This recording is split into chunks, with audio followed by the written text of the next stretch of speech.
Excellent!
Okay.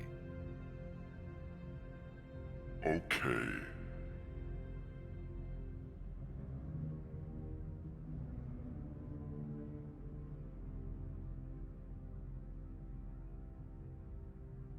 What is everyone up to?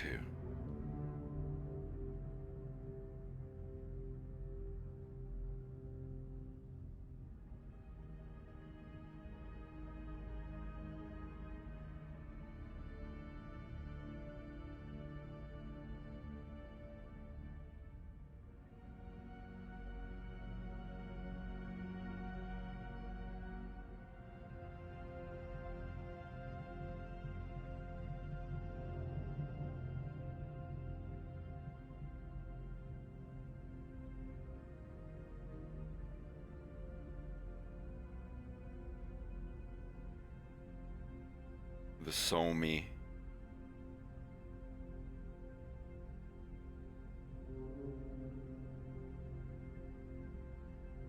The Somi Play Nation. Play Nation. Of course. Oh.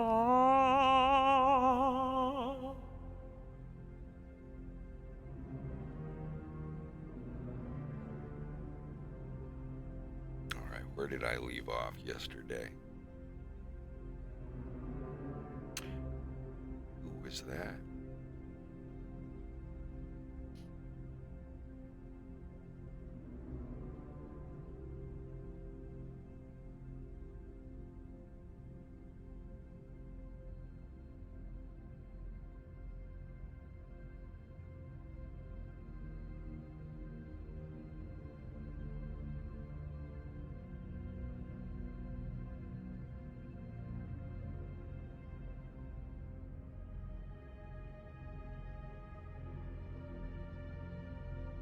The деньги.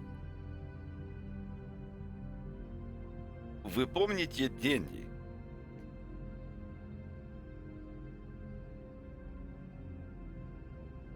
Я не помню. Но...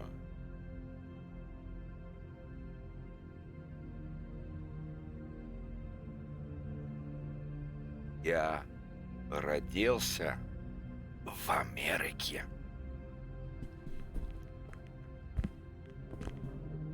Знаете, люди,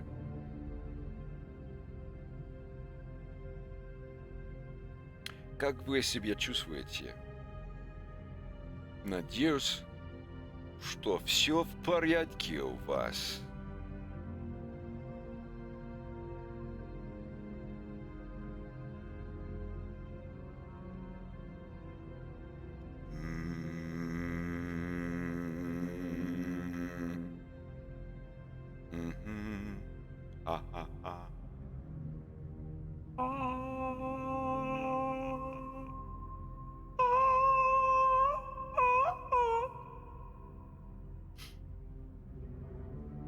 Sorry, just testing some levels. No joke, no joke. Не шучу.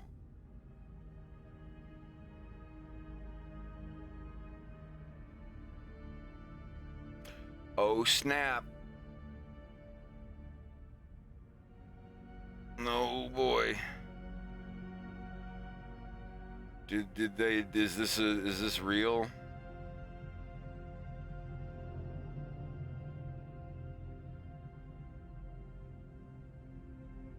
In March 24th of next year,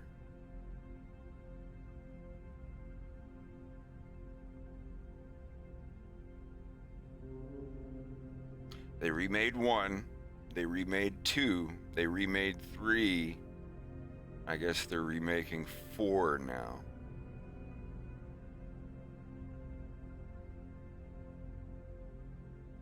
Resident Evil, I mean. Yeah, they just revealed that they are doing a remake of Resident Evil 4.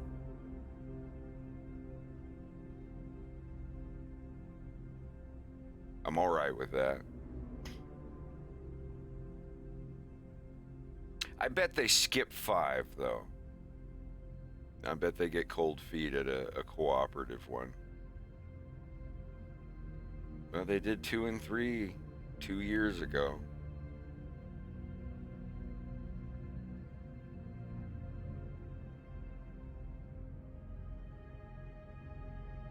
Yeah, here if you want to see a thing.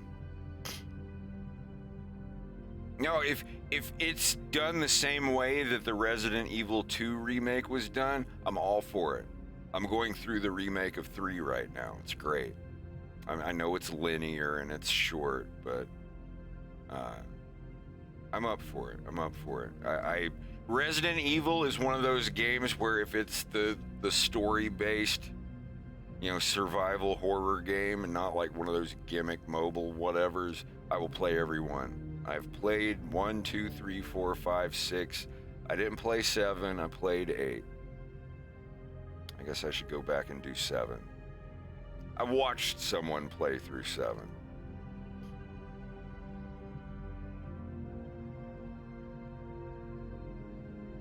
Something else I've noticed.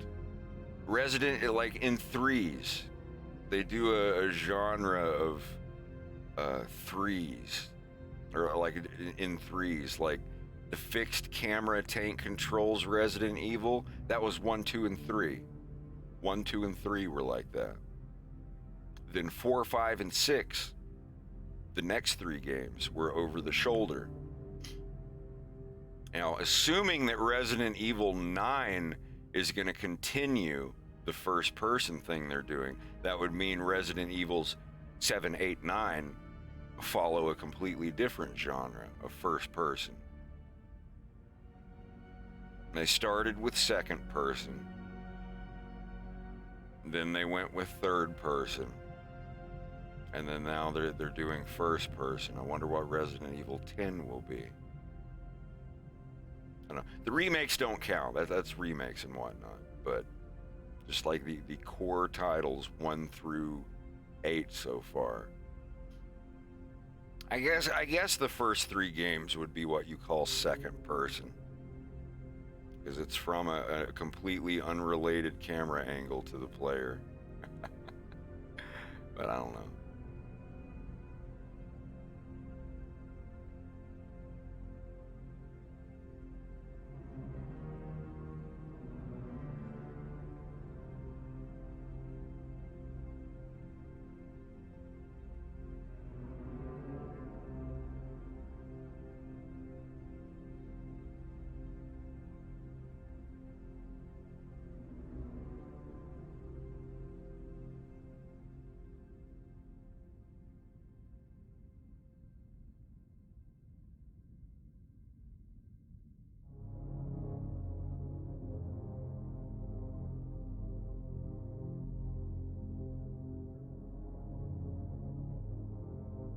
Oh yeah, the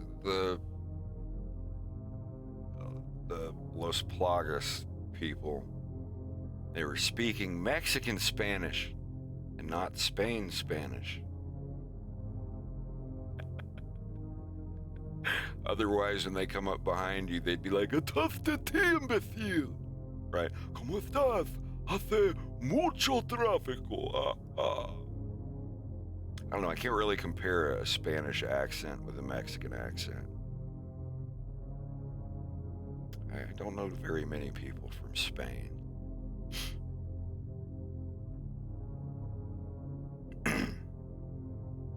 I know there's Mexican Spanish, Cuban Spanish, Spain Spanish. I learned Cuban Spanish back when I knew a lot more of it. There was a Mexican girl that I worked with, and we spoke Spanish every now and then. She's like, "You sound like a Cuban, Matthew." Now she called me Mateo. Everybody calls me Matt, but when they find out I speak a little Spanish, they would call me Mateo. It's like in Russian. They'll say, "Hey, Fred." And they're like, "Oh, you speak Russian?" "Здравствуй, Мэтью. Как дела у тебя?"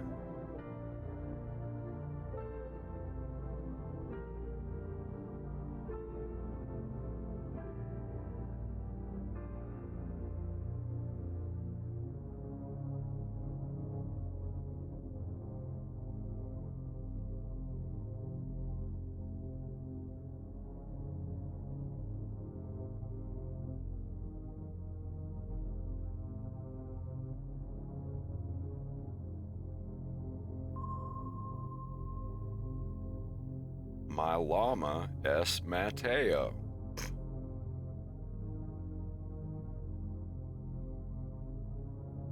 Меня зовут Фред. Фред.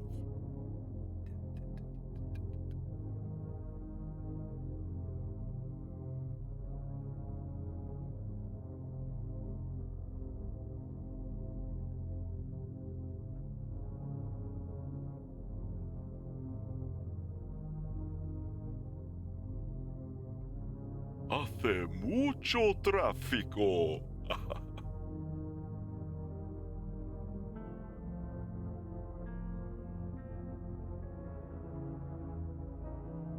Sí. Y dos son cuatro, cabrón. Dios mío, man. Of course there's traffic.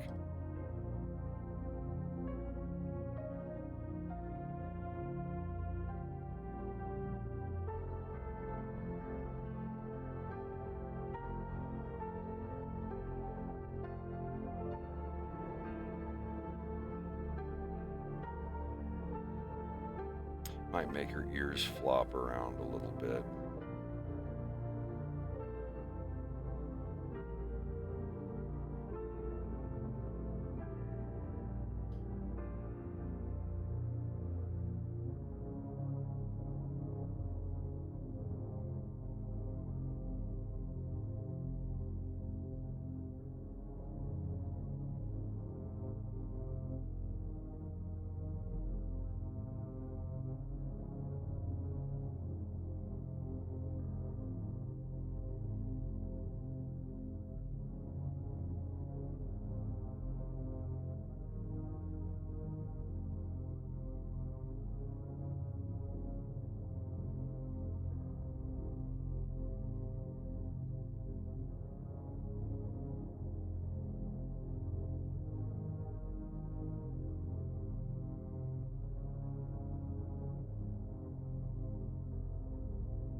It goes pretty well.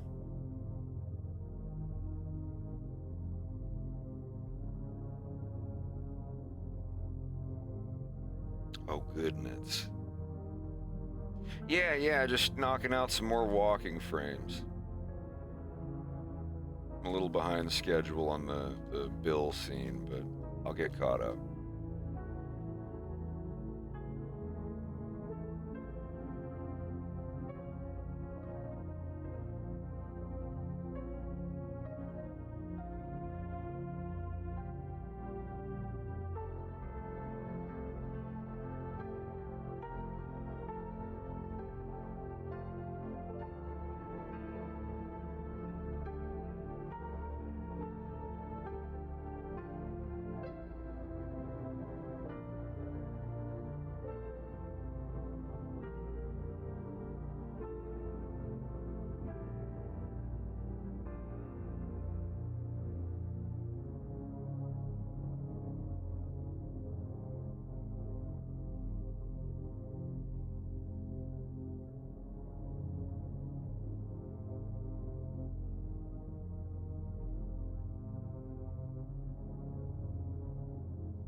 That's interesting.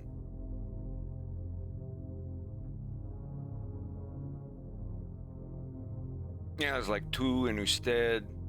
Just like in Russian, there's te and vy. That's like tu and usted. Like the informal you and then the formal you. It's te and vy. If you're not too good with your it's just like TIH and VWIH. I guess you can be like te nie mój drug, you are not my friend, or you can just go vwy, but it's more like a vwy, weird letter. Use the back of your tongue, like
I don't know. I started this one yesterday.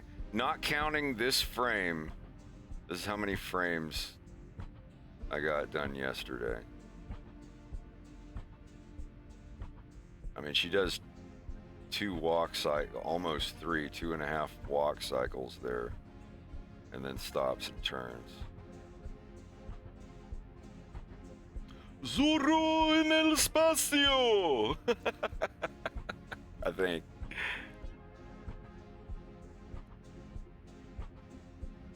Fox into space.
Fun fact. Oh, or his cousin jump over a baby dressed as a demon.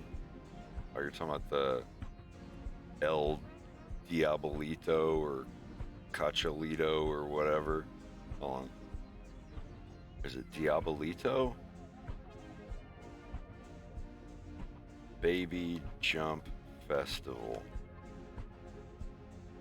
Baby jumping is a traditional Spanish festival dating back to 1620. It takes place annually to celebrate Catholic feast of Corpus Christi in Castrillo de Murcia, a village in the municipality of Sasamon in the province of Burgos. It appeared in the British newspaper The Guardian as one of the strangest holidays. I'm sure The Guardian can think of some stranger holidays. El Colacho. Maybe that's what I was thinking of. El Colacho. Why are all these Spaniards trying to jump over me? Goo goo gaga. Not even Catholic.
Oh, hello.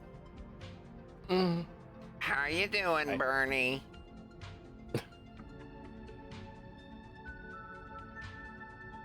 I'm having a Campari with seltzer. Really? Yeah, I have the house all to myself until Monday. Hot. Yeah. That's awesome. I'd lose my And mind. On purpose. Like, I'd go crazy and be loud. So when everybody gets I don't think back, anything's gonna change. then I'm just gonna be down here working all the time. Yeah, same with me. But I would be more loud and annoying. I'll definitely play my piano on full blast with the headphones off. Absolutely.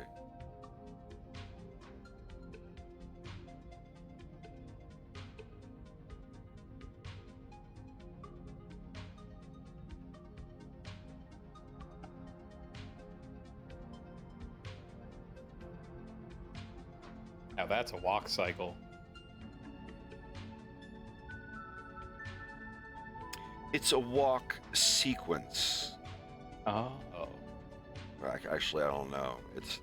It's not a cycle because it doesn't It repeat. ain't cycling. But Yeah. I mean, if I did it in place, like from here to here, like those frames there, like, and just put them in place, yeah, they'd repeat pretty good.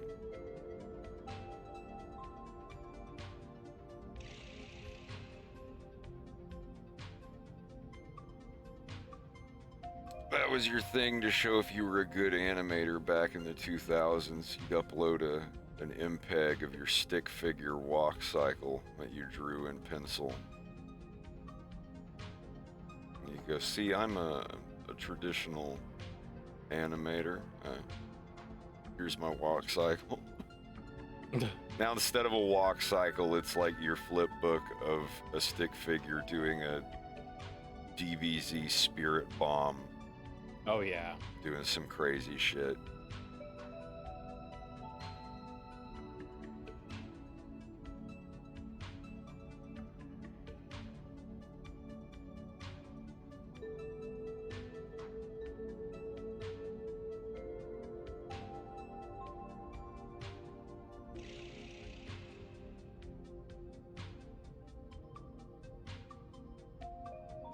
Have you animated anything before yet, Greg? No, I haven't. He ain't got the bug yet. Tell you, man. Oh, I ain't got the time yet. I got the bug. I don't have the That's time. the thing. Yeah, it takes all the time you Nah. all the time you have. You get the bug, and all of your other pastimes disappear. You haven't got the bug until your friends are like, "Hey, Greg, come play Commander," and you're like, "Nope, gotta animate." That's the bug. When people are like, "Hey, come hang out with us and watch a movie," like, tell them I can't. I gotta finish this scene. I'd love to Tears go, in your but... eyes. Sorry, honey. I gotta work late tonight. Got a lot to catch up on. Tippity type, slow fade in on the wife's face in the background.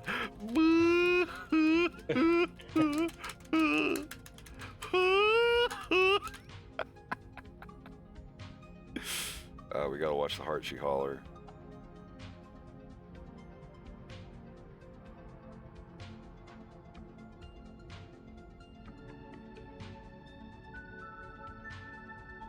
I used to animate stuff when I was a kid. My old 286 with some like rudimentary paint program.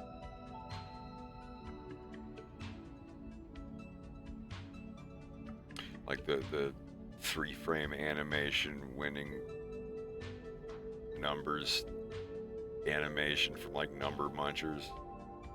Where it's No, I do the like the character Robotech jumping up and battle down. sequences. You see the actual shit. monitor scanning the next frame, updating it vertically, like blip blip blip blip. I used to do stuff like that in Q Basic.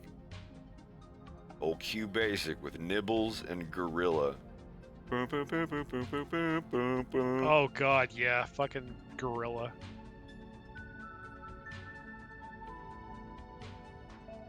Wonder how people in chat know what we're even talking about. I don't.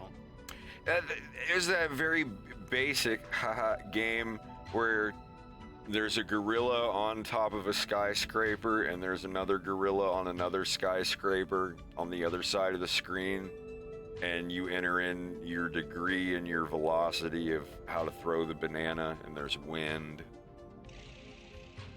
Like, I'm gonna throw my banana at 45 degrees at a velocity of 100, and it'll just go boom, and the banana would fly across the screen. Yeah, it was kind of like Scorched Earth. You ever play Scorched Earth? Is it those games where you have a tank on one side and a tank on the other, and you aim your cannon at that degree, and it blows out pieces of the ground? Yeah. Like it's kind of like Worms. Same premise as Worms, but in Worms you actually move around and aim like an action game. In this, you typed in a degree and a velocity. And I played it with my sister for hours. Yeah, Scorched Earth, Tank Wars. I was more of a Math Blaster kind of guy during this era. Number Munchers. Number Munchers, Odell Lake, and Oregon Trail.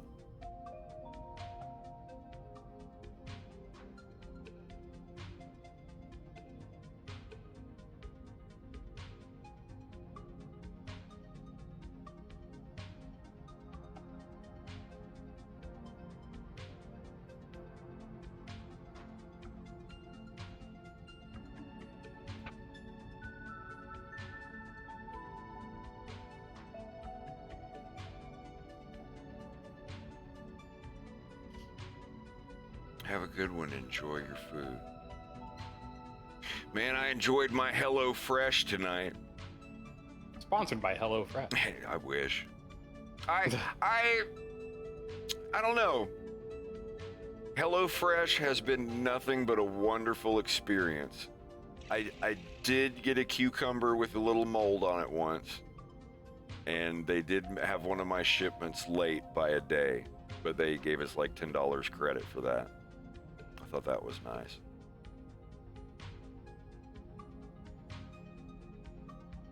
But see, the thing is about HelloFresh, if you ever don't want to do it anymore, it's fine. You turn it off and you already have all that experience cooking those things. Like Greg and I have learned so much about cooking and like the ways to prep stuff. I can make chicken parmesan. I can make cranberry honey glazed meatballs. It's fun. I kind of want to turn it off for a week and go just buy the ingredients myself for the stuff that we already made and just make it again. So I have it turned off for next week. You do? Just FYI, yeah. I want to go. Time to go out on your own. Bring like let's sit on those cards and keep those. Don't. I mean, obviously, I think that's what you're doing anyway. Don't throw them away, and pull them out one day and let's write down all the ingredients of the dishes we want to make and go buy that. See, the problem is, you know, it's a little more expensive than buying the stuff yourself, but they send you just the amount of ingredients that you need.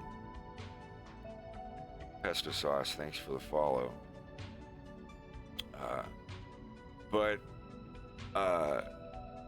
If you wanted to buy just the ingredients you needed for one of those dishes at the grocery store, you can't do that. Like those dried cranberries that came in the little packet that was just enough for what we needed, we'd have to buy a whole bunch of them. And you know, that's me. Like, I'll buy stuff to make a good dinner, and then I'll have all the leftover bulk that I bought, and it goes bad before I make that thing again. Hey, how's it going?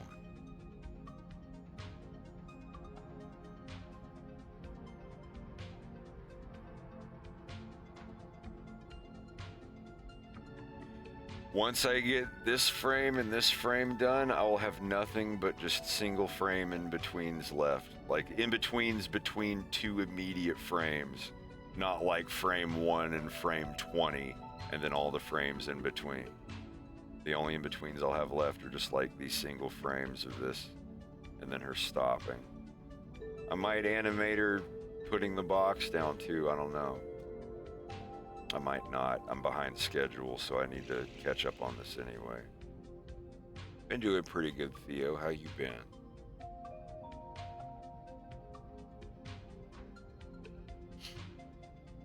Nearing the finish line.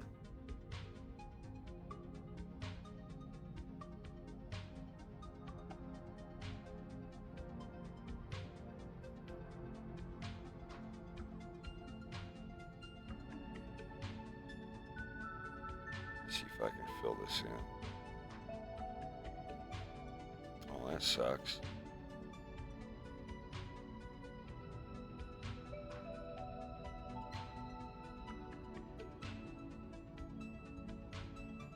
I'm sorry to hear that, bud.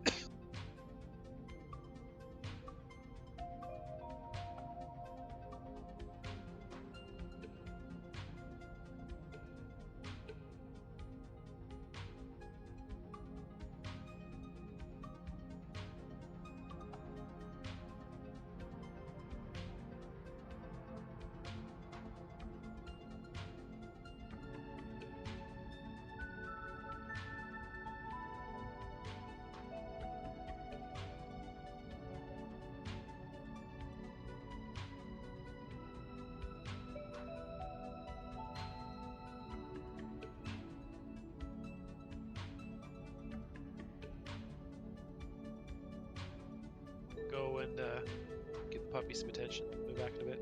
All right. Yep. And he's been real lazy today.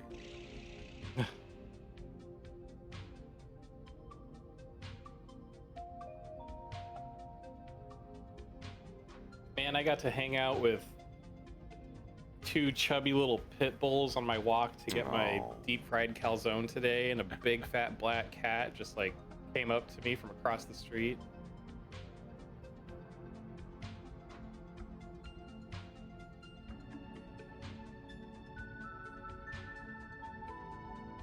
It was the first time I'd pet a dog since before the panini. Jeez. I know. You're gonna love Lex when you finally get to meet him. Oh, I've been thinking about that.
Oh, did my stream fuck up?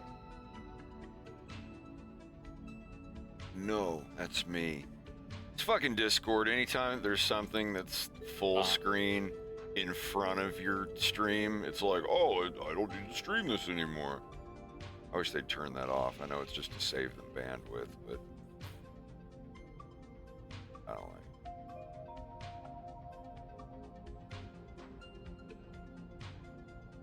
Yeah, Action Figure Party, that's another album I want to make an audio loop from. There's a lot of good tracks on that one.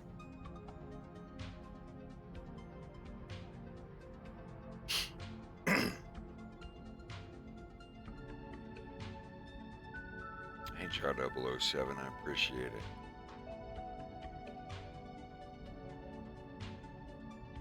Just ready to be done with this thing.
Yeah, Tom was a lot of fun to work with. I had fun on that project.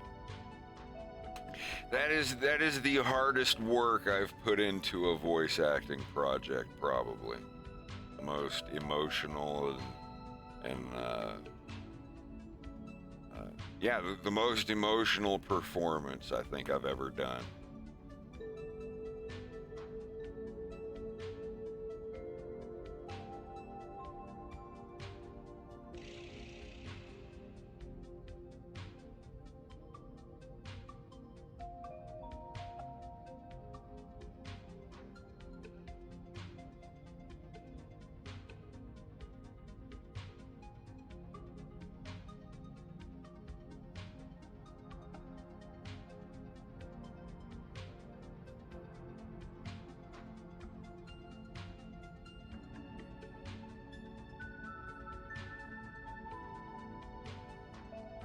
Oh, did Slava finally lay down?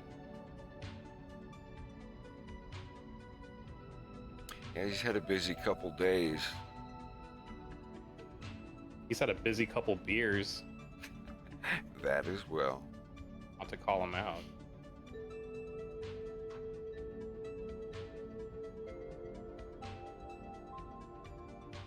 Rex, you know, I said I was gonna fix that drink. Did it fix did. you? No, it hasn't fixed me yet. But the thing is, it really sucks because I ran out of gin about halfway to where I wanted it, and then I found the closest bottle that was clear, and I don't even know what it was, but it was 11% content, and that also ran out before I wanted to finish it. And then I went to grab my cranberry mixer, and that ran out. So I'm kind of unlucky right now.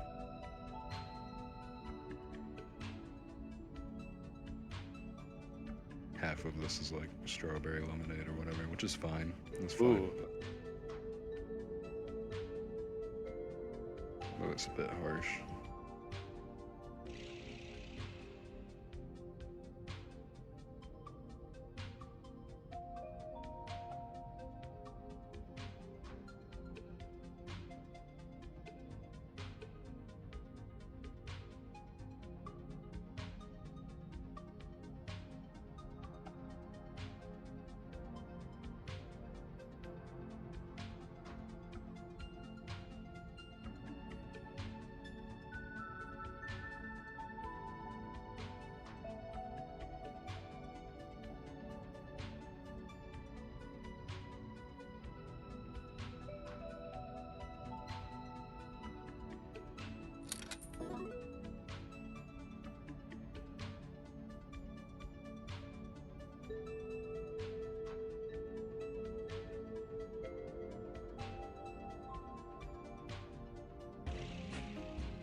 Oh, to say my friend is, he moved from Russia to Georgia, and he's been in the hunt for an apartment.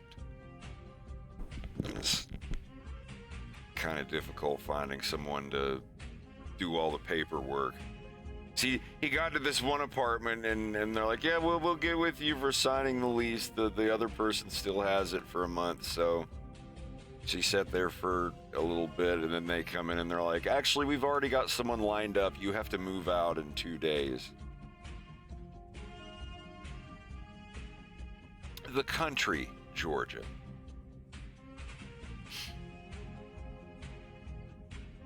Like Tbilisi and all that.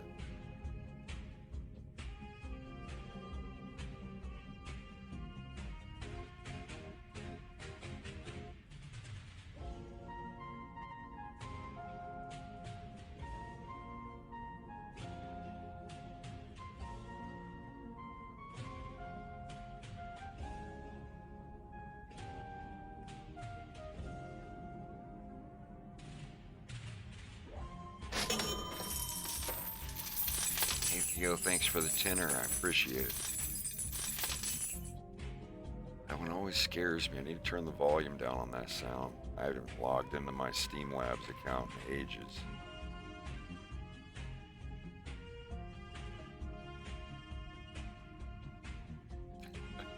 It's worth it, though. I appreciate it.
Nakamoto, thanks for the follow.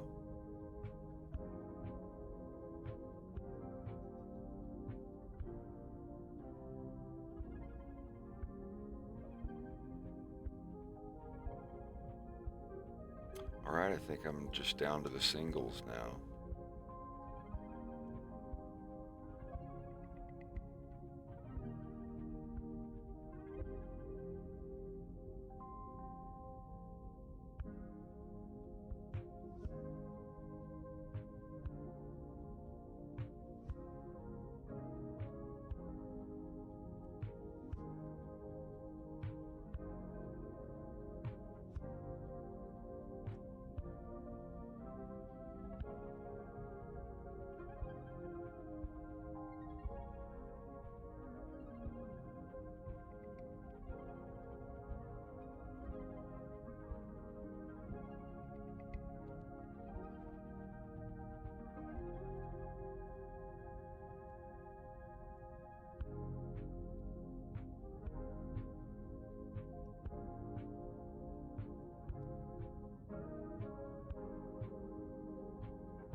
That's awesome. It's getting there.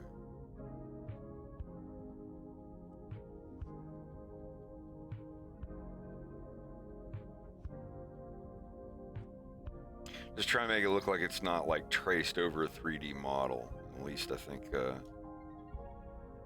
don't think it does. Can't really tell until everything's colored and put in though. Yeah. And she's going to be faded a little bit anyway, Yeah. too. I think there's still something cool with having some bits of animation look a little rotoscoped, because it just reminds me of, I always forget the name of it. It was that rotoscoped movie that we watched. It was from like the 70s. What was it about? This guy and this girl trying to leave this civilization, and I think the girl gets killed, and he's like out in the wilderness. Oh, Star And- Chaser, The Legend of Orin. Yeah, Where they're like right. slave miners underground. Yeah, yeah. up. Up is hell. That's the one. Yeah. Star Chaser, The Legend of Orin, 1995. But that Or rotoscope 85. look really lent itself to the movie, I thought. Yeah, that was like, they weren't like, I think that was where more of the bodies were rotoscoped on some of it, but not so much the faces. Because the faces of the characters still just looked like an old, almost like Heavy Metal or whatever. Although some of the stuff in Heavy Metal was loosely rotoscoped. But when you get like something like Fire and Ice or American Pop, that's more like direct rotoscoping of like their faces and everything. A little bit of cartoonification. Either way, like those were fun movies. Star Chaser's awesome. I mean, yeah, it's Star Wars alternative number 753 or whatever, but Which reminds me, the animated Hobbit movie was nominated for a Hugo Best Dramatic Movie Award or something like that. the Rankin But it was Bass one, beat. Yeah. But it was beat by Star Wars. of course. I didn't realize they came out around the same time. Yeah, 77, I think, 77, 78. Mm-hmm.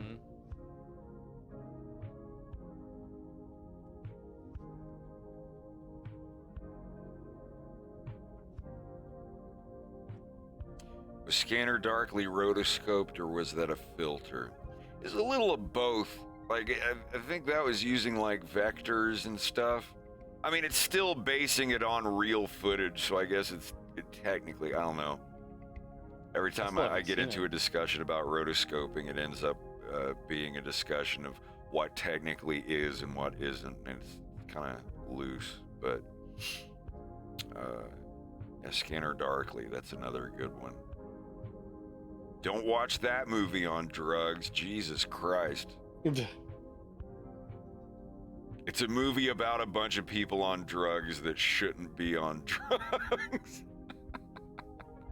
Weird drugs. Lovely movie, though. That was a great movie.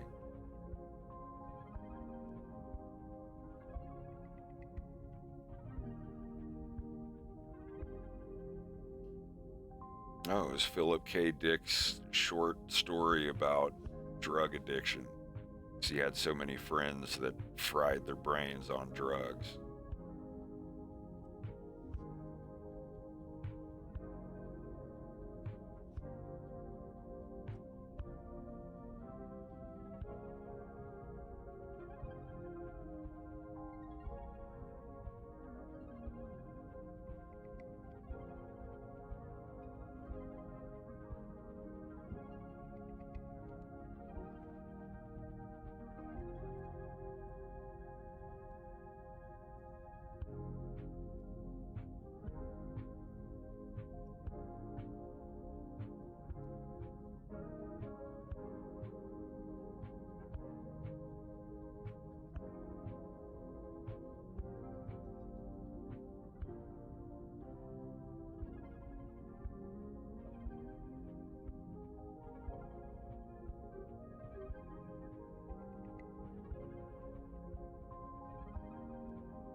Provided I'm finished with all of the boot wrinkles. Or the pants tuck in the boot wrinkles. Just kind of a rule, I always put like 1 or 2 lines there. It's good enough. Well, if this was a 6 frame a second animation instead of 12, I'd be done.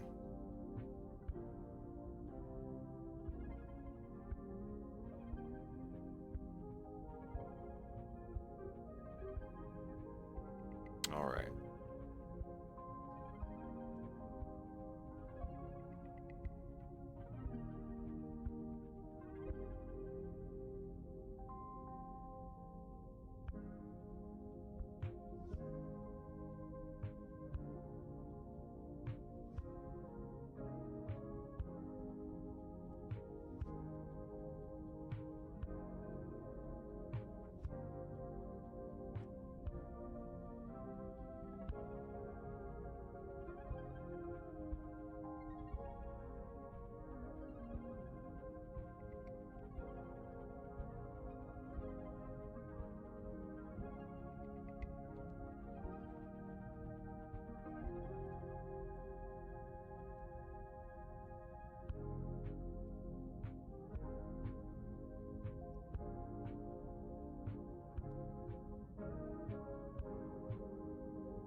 Yeah, I heard it was amazing.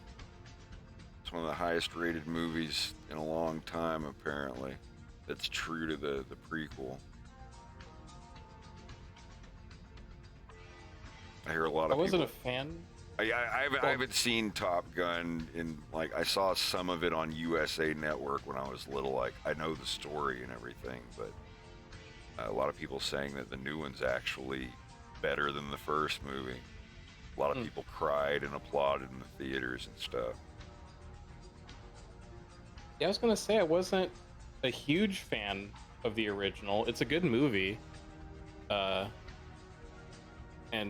knowing that there was a sequel coming out, I had very little hopes or expectations on it being actually good. But apparently, it's pretty great.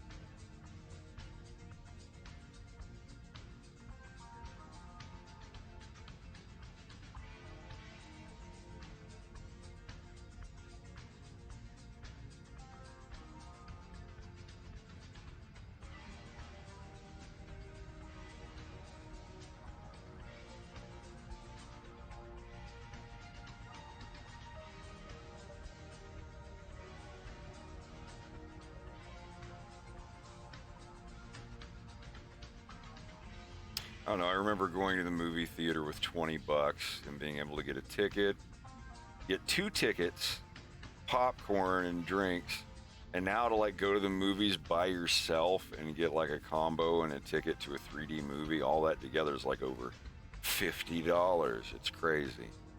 Need to take out a second mortgage.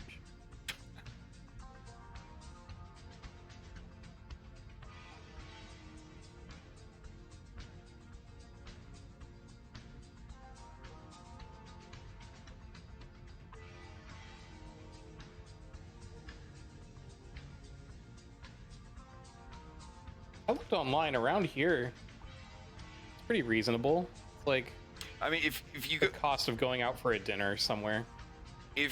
if you go out and get just a ticket, no popcorn, no nothing, just regular 2D non-fancy theater ticket, yeah, you can probably still go for like $10 or $12 or something. I don't know. Depends on theater. Like back in Tennessee, I could probably go to the theater for $6. I don't know, but around here, man, yeah, 2 people getting 2 popcorns and 2 drinks and going to a 3D movie, it's like, yeah, 50 something bucks, wasn't it?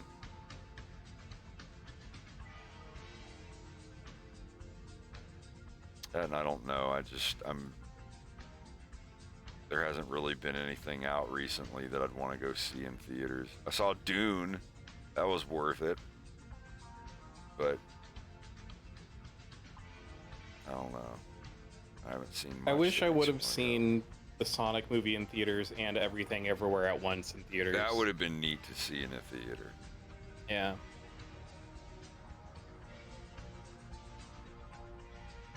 Maybe one day I'll have a theater room in a house. Yeah, that'd be cool. It would be nice. I'd never go to the theaters again. If the screen was big enough. Shit, You just you get have those projectors. or yeah. I mean, that's all the theaters use. Mm-hmm. Get a really, really nice projector. You only have to ever buy a light bulb for it. Yeah, we watched Sonic 1 and 2 a week or so ago. Those were great. Good movies for a video game. Like, they actually did good. And I will forever support the Sonic movie franchise just because they listen to the fans about the model redo. Yeah, short throw projectors are pretty neat, but have you seen the laser projectors that you literally put right against the wall? Like you like put them on the floor at the base of a wall like an inch away, and it projects up onto it. They're really expensive, like thousands of dollars. Apparently they're really good. Yeah, Fox was telling me about this new paint that it's like this electromagnetic kinetic sort of paint that you paint a shape of like a screen on a wall, and then that becomes your television. Like there's like a thing that you connect to it a little bit that you plug into, and as long as it's touching the paint, it turns the whole thing into a high definition screen. That's awesome. That's some future stuff. It's insane. Someone's gonna paint it on their ass and be like, "What's up, YouTube? Today we've got something real special. We're gonna watch the movie Shrek, but there's a twist." What's up, everybody? It's Markiplier, and I'm gonna watch my videos all in a row on my own ass. Like and subscribe. There will be a small voltage passing through my buttocks. His legs fall asleep after the second video. He's like, I can't feel my legs. What's going on? I'd watch a movie on my own ass, I guess. Ass. And that's all it was for 90 minutes. It won 3 Oscars for Best Picture. I'll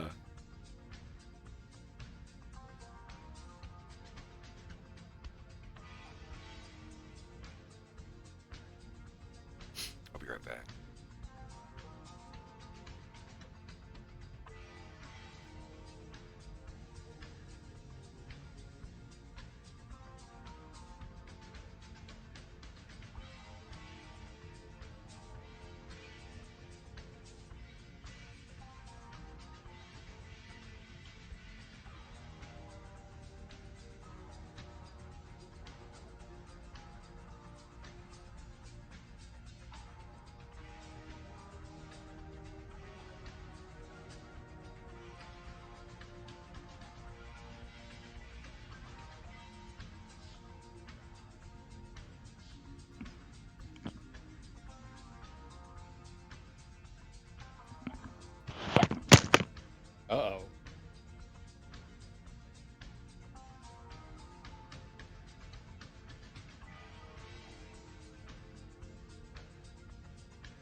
Oh my god. Greg, are you there?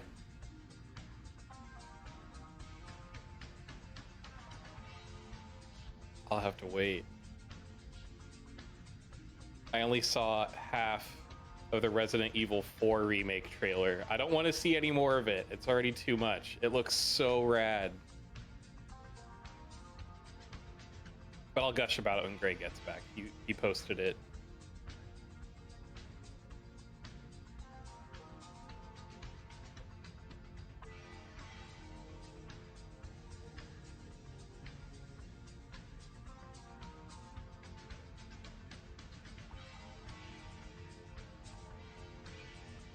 Yeah, I don't know what to expect. I didn't finish watching the trailer. There may have been actual gameplay. I'm not sure. I have a very strict rule about things being spoiled for me. But I'm not sure. I also haven't played 7 or 8 yet. I haven't played any of the remakes, unfortunately. But they seem to be, you know, pretty popular and have pretty rave reviews, so they're doing something right, I suppose. Yeah, I just saw the trailer for 4 today. Yeah, I was just saying I watched half of it. I didn't want to see any more because it's way too cool. I don't want to know any more than what I saw. For what? Resident Evil 4 remake. Oh, there's no actual footage of the game. It just shows models and some of the sets. Yeah, there's no actual in-game footage if you just want to see what some of the models look like. It said capture on a PS5. Oh yeah, that's all right. I mean,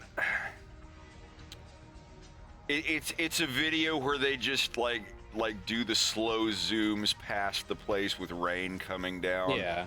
There's no heads-up display. There's no shooting anyone or anything. It just, you know, a reveal trailer. But it looks cool. Yeah. No, it looks pretty great. Was it Killzone, the PlayStation game that they had done this big cool ass trailer, and come to find out? Oh yeah, Killzone 2. It had fucking pre-rendered graphics that we wouldn't see in video games for literally like 15 years. I still see stuff in that game, and it's like we're about there now. But there's some pre-rendered effects in that video that I remember seeing that in like 2002 and 2003, and I was like, oh my god, this is what the PS3 is going to be like. Oh my god. Oh my, and it wasn't anything like it at all.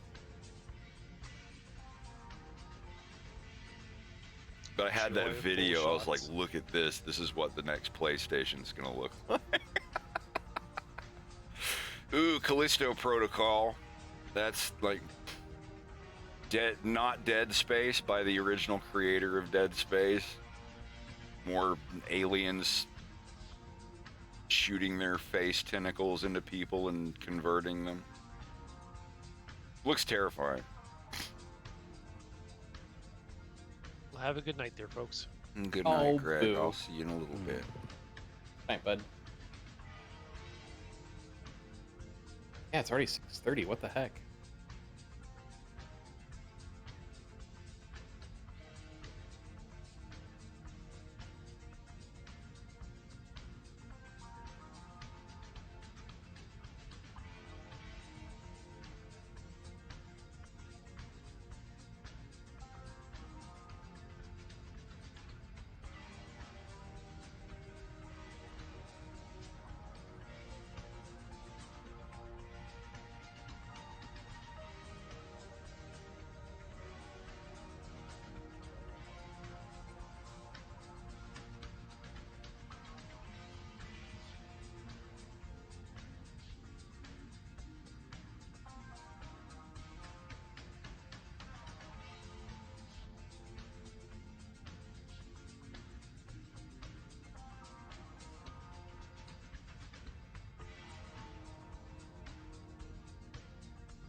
That's not good. What the hell does it do that? Oh, the box. Yeah, the pop in there is bad. Let's see. Pop.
In the spirit of the Dreamcast, they have to release the Dreamcast Classic with no copy protection.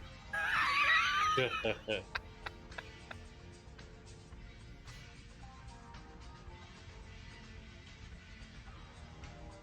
was the first thing I did when I got my job at, what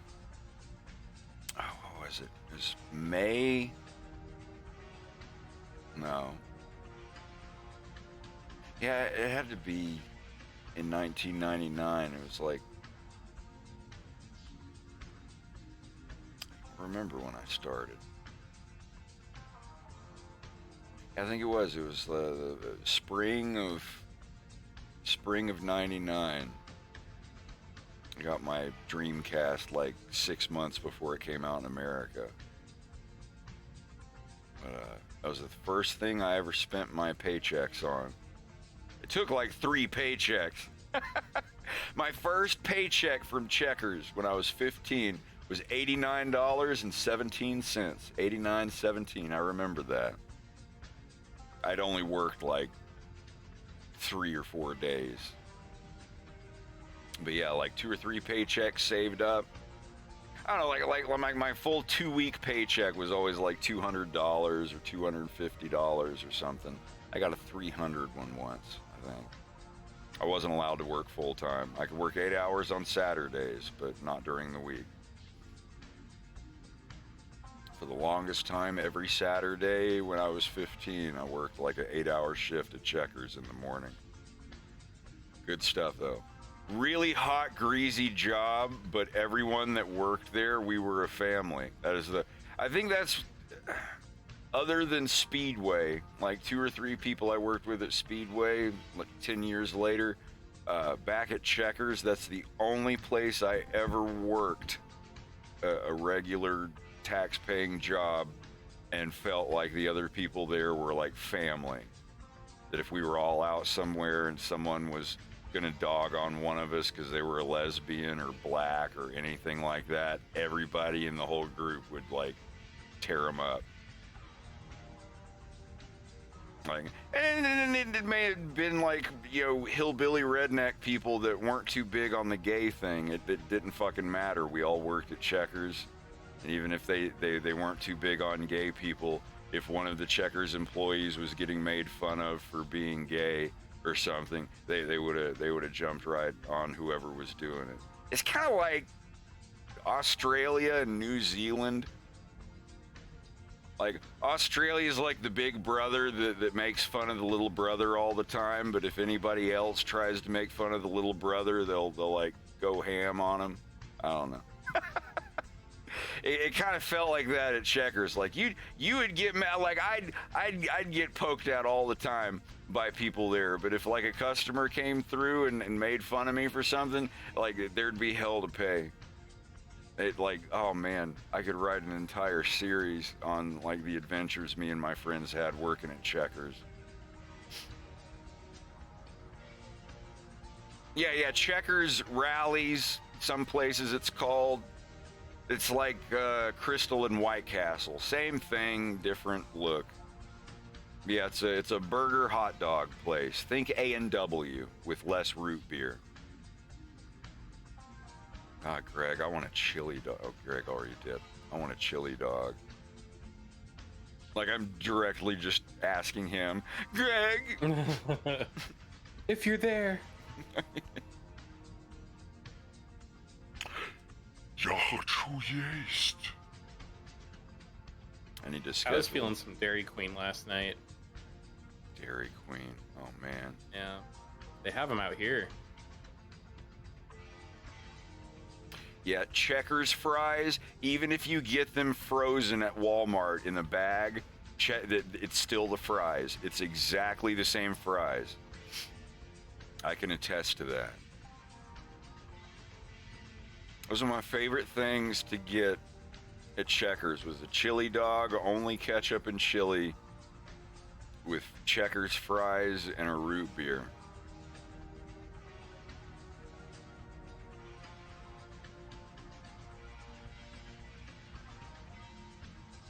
Yeah, I worked at Checkers twice. I worked at Joanne Fabrics twice.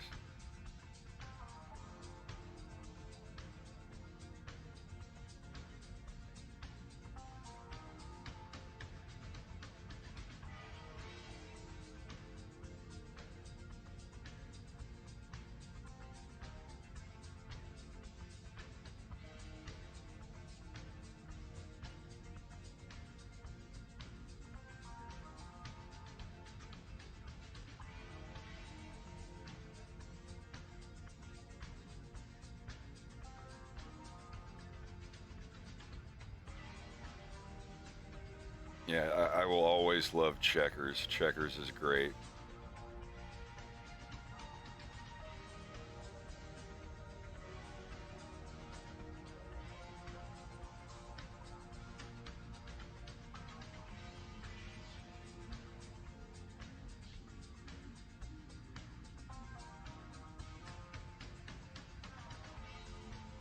Yeah, rallies. I want a rally burger. Sir, we're in Florida. This is a Checkers. People would come through and order the rally burger. We just assumed they were out of town. I'd even read it back.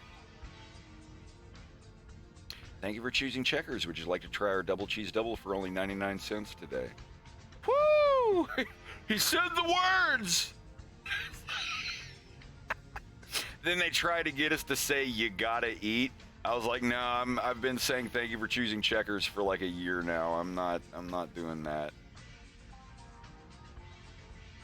If the district manager comes in, I'll try. I'll make an effort, but you gotta eat. Would you like to blah blah? Like, no. Oh, come on. I just like force to, refused. That's like the verbal form of sign spinning. You gotta eat. It was like their new logo or their new motto in 2001 or something like that. 2001, the second time I worked there, and I was just like, what? You gotta eat. This ass.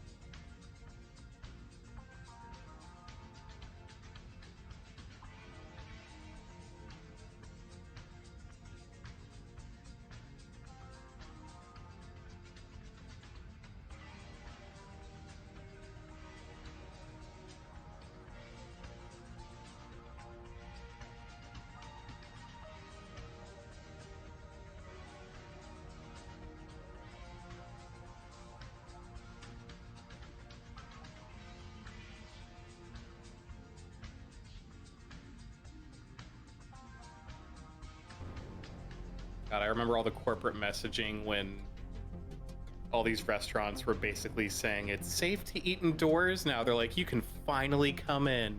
Welcome home. It's just like, oh god, those commercials were so terrifying. Historical Soda Sopa. Historical Kenny's house. Welcome home. We have a Starbucks on every corner. I did the gentrification saga in South Park. Yeah. They had the Shitapa town or whatever. Historical district, Kenny's house, Soda Sopa. Welcome home. I would have to watch that. I think that was 2015 South Park. Oh man.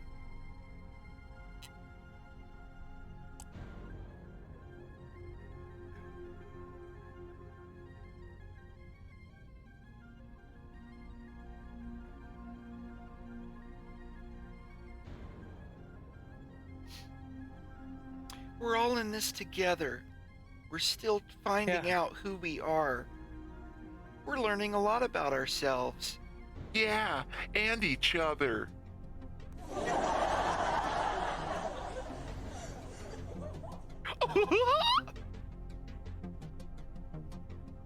goofy guffaw at the end.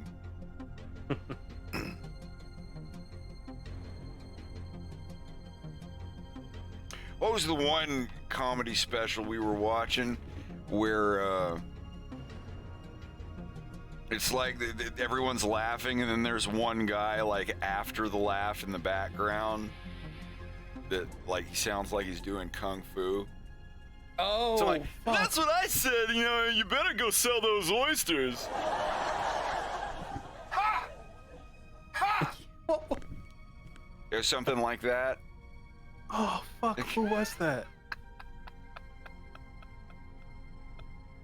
And I vividly remember it, but I don't remember who we were watching. People were dogging on him in the comments, and like one of the people from the comedy club, they were like, no, that's John. He's a regular. Everybody loves him.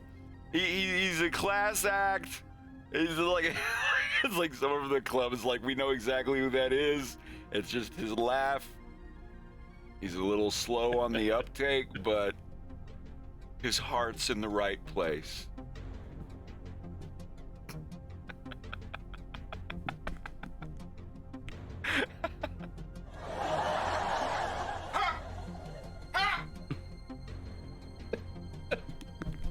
It was just like that.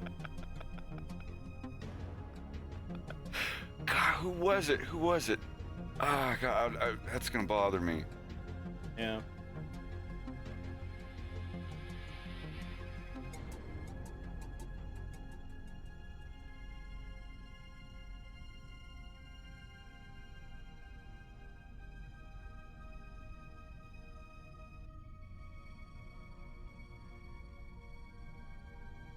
Oh my God, what was it? It wasn't Pablo Francisco. Guy No, with it wasn't. funny You're watching. laugh at comedy show?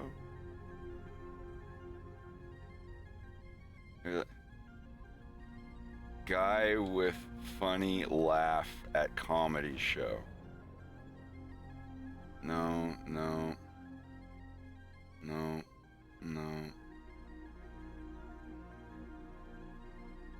Why is there videos with people with like rotted holes in their feet? Bet you can't finish this video. Like, oh my God, I hate content farms.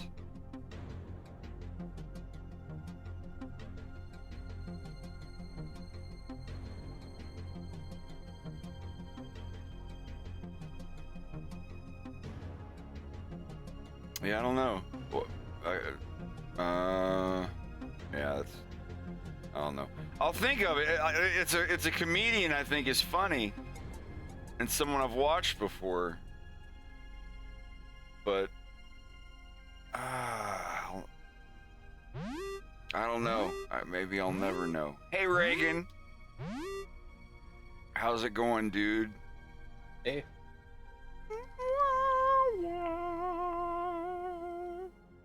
What have you been up to in your 26 friends or 25?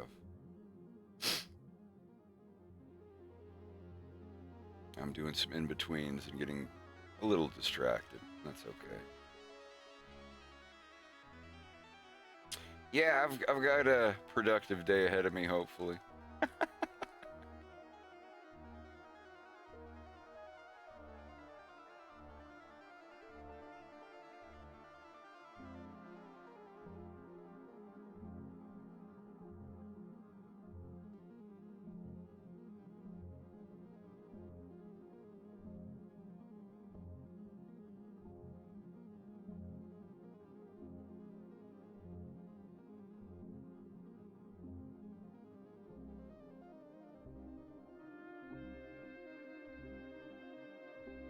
Oh yeah, I have, let me find the best way to show this.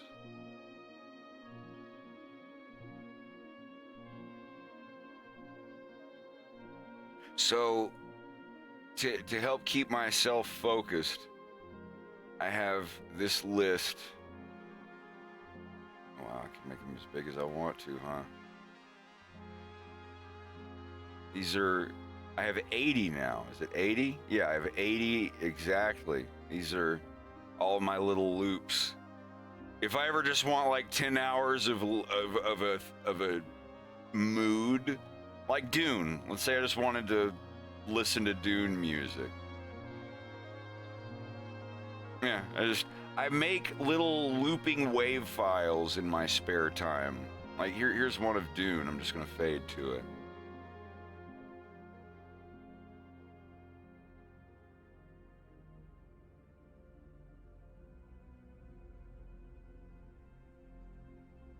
And it's just kind of this, like I mixed this track to, it's like 1 or 3 minutes long, but it loops seamlessly. It's like an ambience loop. You can just, this wave file just go forever with no pops or anything fading or anything like that. And these are all my little things that I use to, depends on, you know, what music I want to listen to. And it just loops endlessly until I get sick of it. And it's like, well, I wanna take some mushrooms and fly in space and be in like kind of a trippy heavy metal mood. And go over to, if there's anything I know how to do, it's how to drive when I'm stoned, man.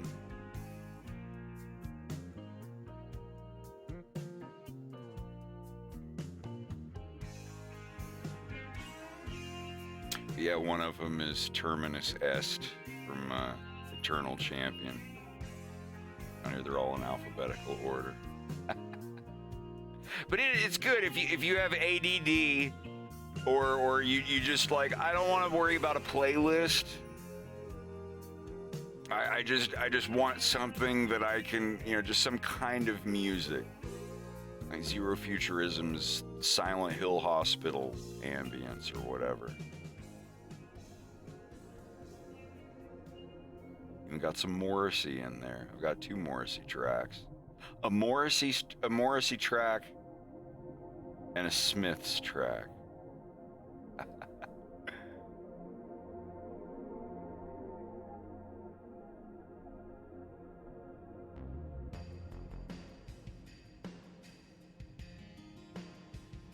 And they're all set to a pitch wheel. You can see here in just a second. Let me hide Rex.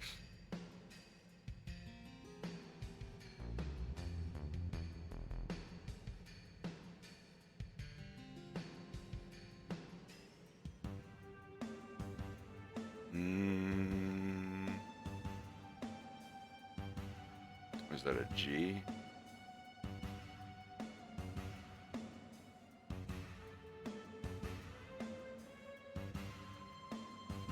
G sharp.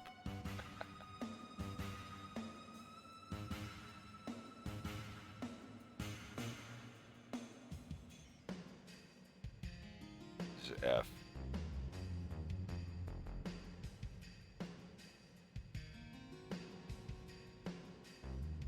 No, that's just a news feed. This is regular FL20 Producers Edition. FL Studio is $99. You buy it once, you have it forever. No excuses.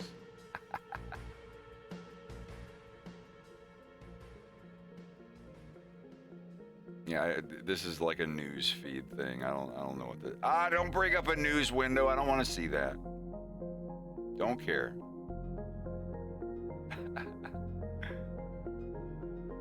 Yeah, these are all the like just all of these loops. If I want some kind of music I want to listen to, I'll just put one on. Dead Rising music. And they loop endlessly. I love all of them. Every one of these. I go through them every now and then.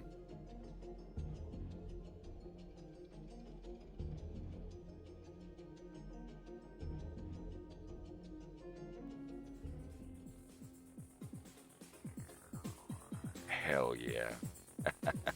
Who remembers Armored Core 1 for PlayStation 1? There we go. Well, yeah, dude, for sure. Thanks for dropping your people in here.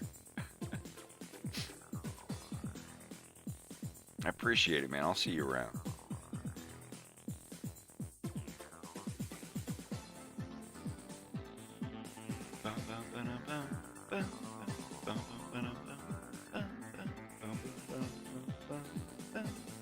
I didn't really play much Halo.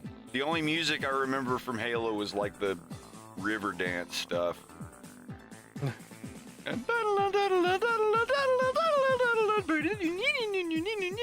Like, no, it's awesome music. The Halo theme, the one that like the whole suite that goes into the violin, like 3-beat action music and stuff. Absolutely amazing. I've never been a huge Halo fan, but I played through Halo 1, I played through Halo 2, I played through Halo 3. Those are the 3 Halo games I played. Halo 3, I ranked. I'm not even gonna like try to back it up or anything, but I will tell you, like Halo 3, when that came out on Xbox 360, I was on the leaderboards. I was actually really fucking good at that game. That was the one Halo game that I played like every day, 8 hours a day for a couple months. I think Halo 3 was the best. It had like not only could you play multiplayer matches, you could record them as step files. You could play your matches back. Like it would just record the position of every bullet and everything like 8 times a second or something, and you could play back old matches. Not a video file, the actual match. Like it recorded the positions of everyone at every second in the game, and you could save them. And I had one saved where I was in a ranked match and I got first place and just completely wrecked everyone. I wish I still had it. Halo 3, that was the one. Yeah, he's the one. You don't want to mess with Halo 3. But yeah, that was Halo 3 was like my Halo game, and I like. If I right now was at the level of ability I was back when Halo 3 came out, I would challenge every single person in this chat room. Might not beat all of you, but I had the confidence to where I could challenge everyone for sure. There are only like 3 games in the world that I brag like I can beat anyone else in the world at. One of them was Halo 3. One of them still is Killer Instinct for the Super Nintendo. There are a couple people I fought that were big on that game, and we were like a mirror match. They'd beat me twice, I'd beat them twice. Good God Almighty. Hey Adam, how's it going? God, this makes me want to get Armored Core again. It's like Dark Souls for Mech Warrior people. Not really, but it's a Mech Warrior game made by the people who did Dark Souls.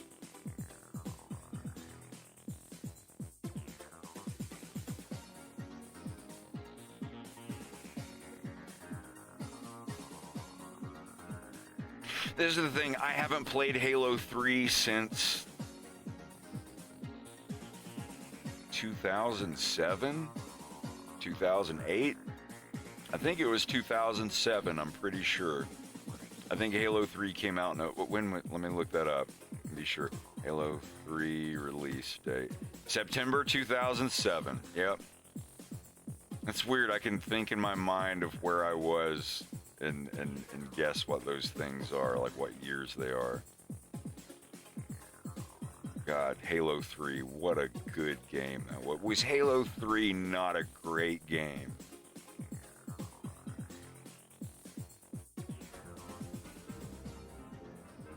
Well, anyway.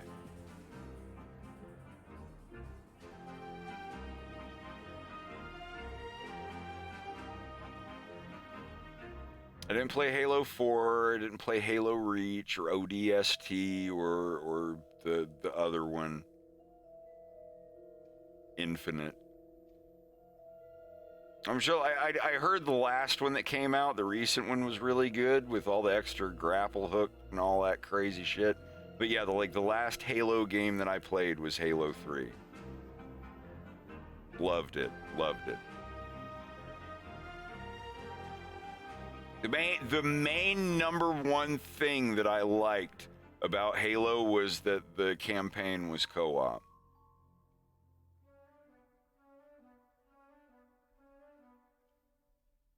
Yeah, everybody says that Reach is their favorite. Never played it. So, are Halo Reach and Halo ODST, do they have a single player co-op campaign for 2 people? 'Cause that's my thing, like, Reach has 4-player co-op. Is Reach on PC? This is the thing, I never disliked Halo. I never disliked Halo. I might have to get into that. That is one thing that I'd like to go through with MXC. Like, yeah, we should do that, Rex. We should start up a co-op game of Halo Reach or something and watch him have a hernia. They'd be like, yeah, dude, of course. If there's more than 2-player co-op on a Halo game, I would not play it with anyone except for MXC. Absolutely. Yeah. I'd love to get him in on that. Have you ever played a Halo game co-op campaign? Me? No. Wow. Not even the first one. Well, I never knew they were, because I never knew they were co-op. I mostly just played single player and yeah. But so you've played Halo though. I played 1 and 2. I have not played anything beyond that. But yeah, like the co-op, it's through the whole campaign. I played through Halo 2 co-op once. I don't remember much about it. I remember mostly Halo 1 and Halo 3. And you should definitely at least play through the first one co-op. Holy shit. Have they done a remake of Halo 1? Have they like re-released it with HD graphics? Like, everyone talks about Halo like, haha, multiplayer shooty game, angry kids yelling at each other and whatnot. Like, I love the story. I love the game. I was never like a huge fan of it because I didn't have an Xbox. I went to my friend's house, like, oh, this is the Xbox, the killer app for the Xbox. And I played the single player campaign co-op split screen on an original fat Xbox with my buddy Aaron. And that was the coolest co-op first person shooter experience that I had ever had in my life was playing co-op on Halo 1. This was like 2002, 2003, I think. I can't remember. See, if we play a remake, I wouldn't mind, mostly because it's been so long since I've played 1 or 2 that I don't even really remember much about it. So going into it, it'll be fine. Much like the Dark Souls remake, like Dark Souls 1 remaster, I guess. Like, it was the first one I ever played, and it was fine, but I know people who grew up with it and really enjoyed it do not like it at all. But it's good enough for me.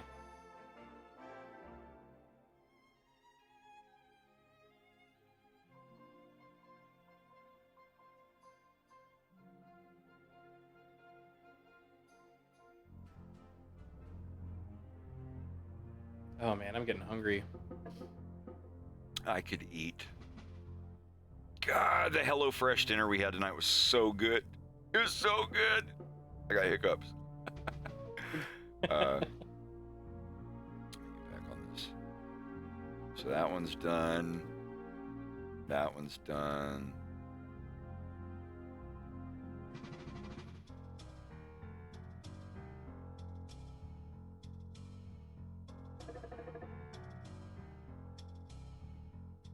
Fortunately, on the heads,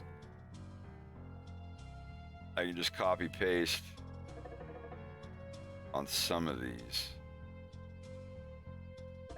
It's like if she's walking to the side and it's a perfect side shot of her, I don't need to redraw that face over again, over and over. If anything, I can randomize it.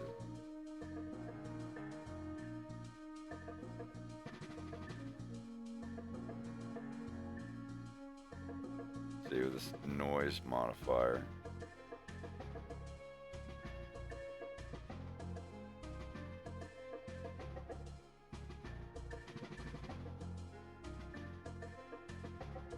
That's the thing, I know HelloFresh is more expensive than buying the ingredients yourself, but here, like, I've done the math, it's not by much, and buying the ingredients yourself in bulk means that you're gonna, you know, buy something, like buy ingredients for something, make the thing, and then you're gonna have all that left over that goes bad if you don't cook it again over and over again. So we're doing HelloFresh for a couple weeks. I have already, like, I know how to make chicken parm from scratch right now.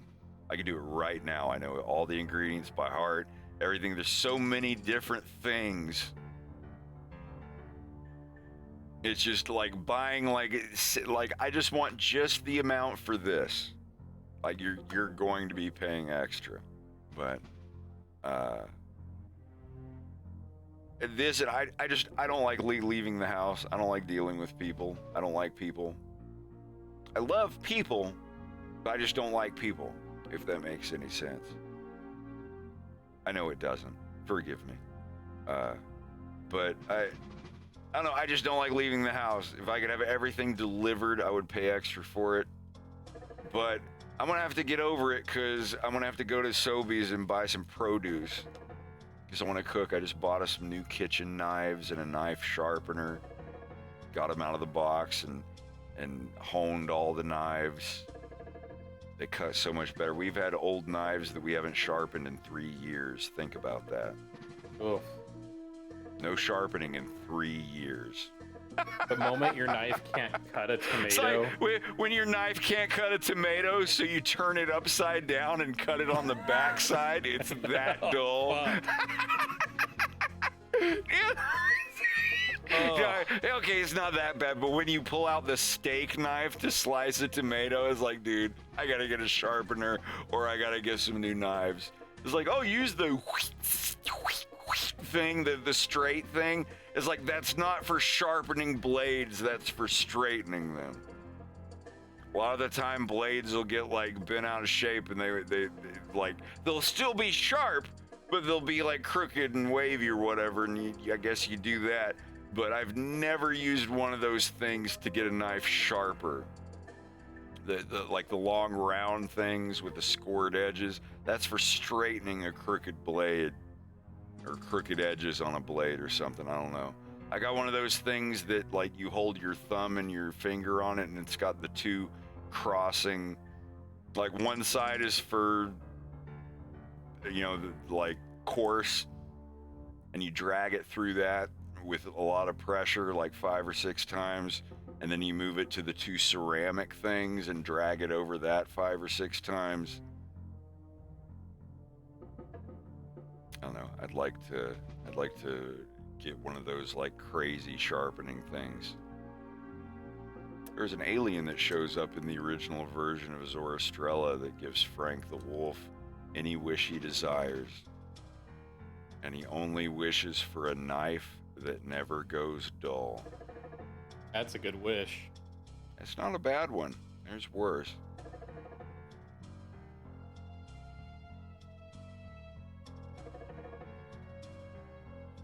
wonder if you could do that. If you could find a material that's harder than every other material. Okay, could you make a diamond knife? If you made a knife out of diamond and then sharpened it to where it was like the sharpest ever in the world, would it go dull after slicing 1,000 tomatoes? Osmium. Graphene. Sharpest knife made out of secretions. It's that one channel, I think it's some Japanese guy that makes sharp knives out of everything. Like he made one out of Amazon cardboard packaging. He made one out of Jello. It will cut everything and stay sharp forever, as long as it doesn't cut any wet tongues, I guess. So you could lick the edge of it, and the more you lick it, the less it hurts, because it gets duller and duller.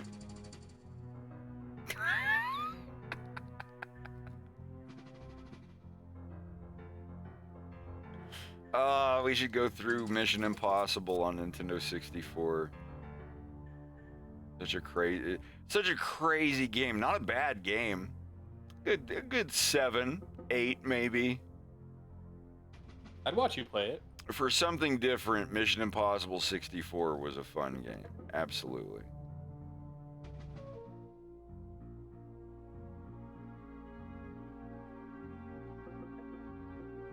I wish Slava would get on a schedule with me so we could drink together. Yeah, he's been out of sync for a bit. I mean, I understand the whole, moving from Russia to Georgia and finding a new apartment thing. He's got his new apartment. It's time to relax and do what I want to do. Slava, drink. Me, pick me. Slava! Oh my God, the shark is there. The shark goes solo. Pick me. Hold on.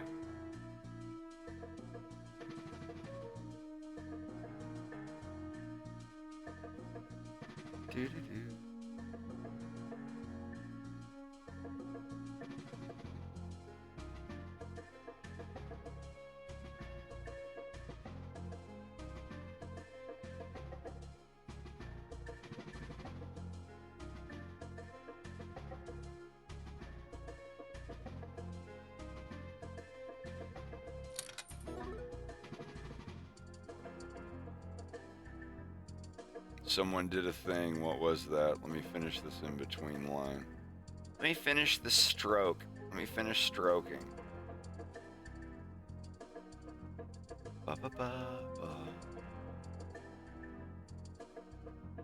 Oh yeah, the cutter tool. You draw lines like this, then you go over here to these scissors. You can just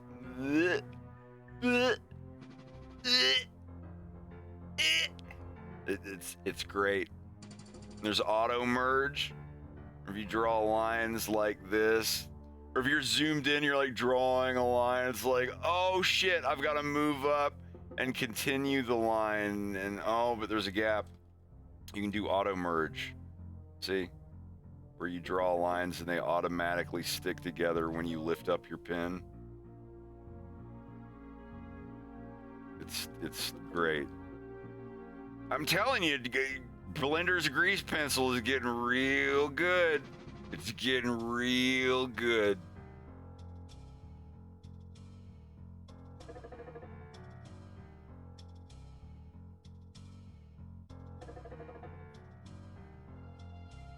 Because they exist in 3D space. All these are 3D models. I mean, they're it's a 3D line segment that's rendered with a 2D sprite over and over again. You can draw a line, edit a little bit of it, change it to warp whatever.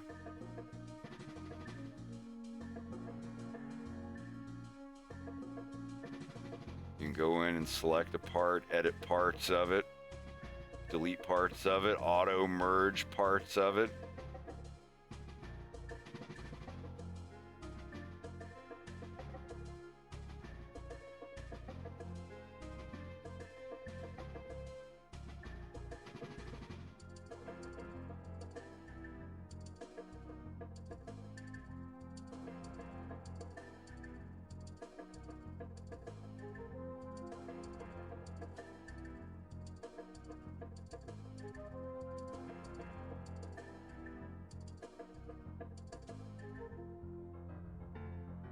Like the modification tools for this are just fucking insane.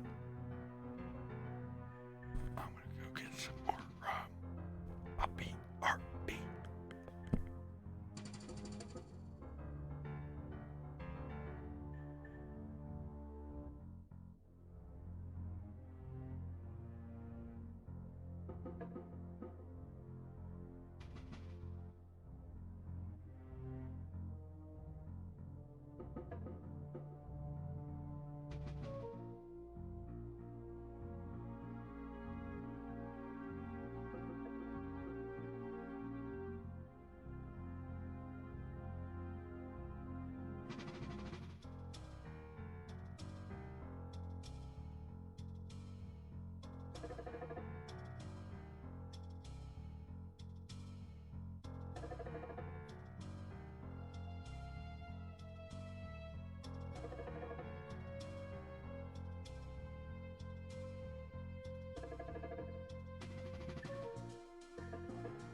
Da, da, da.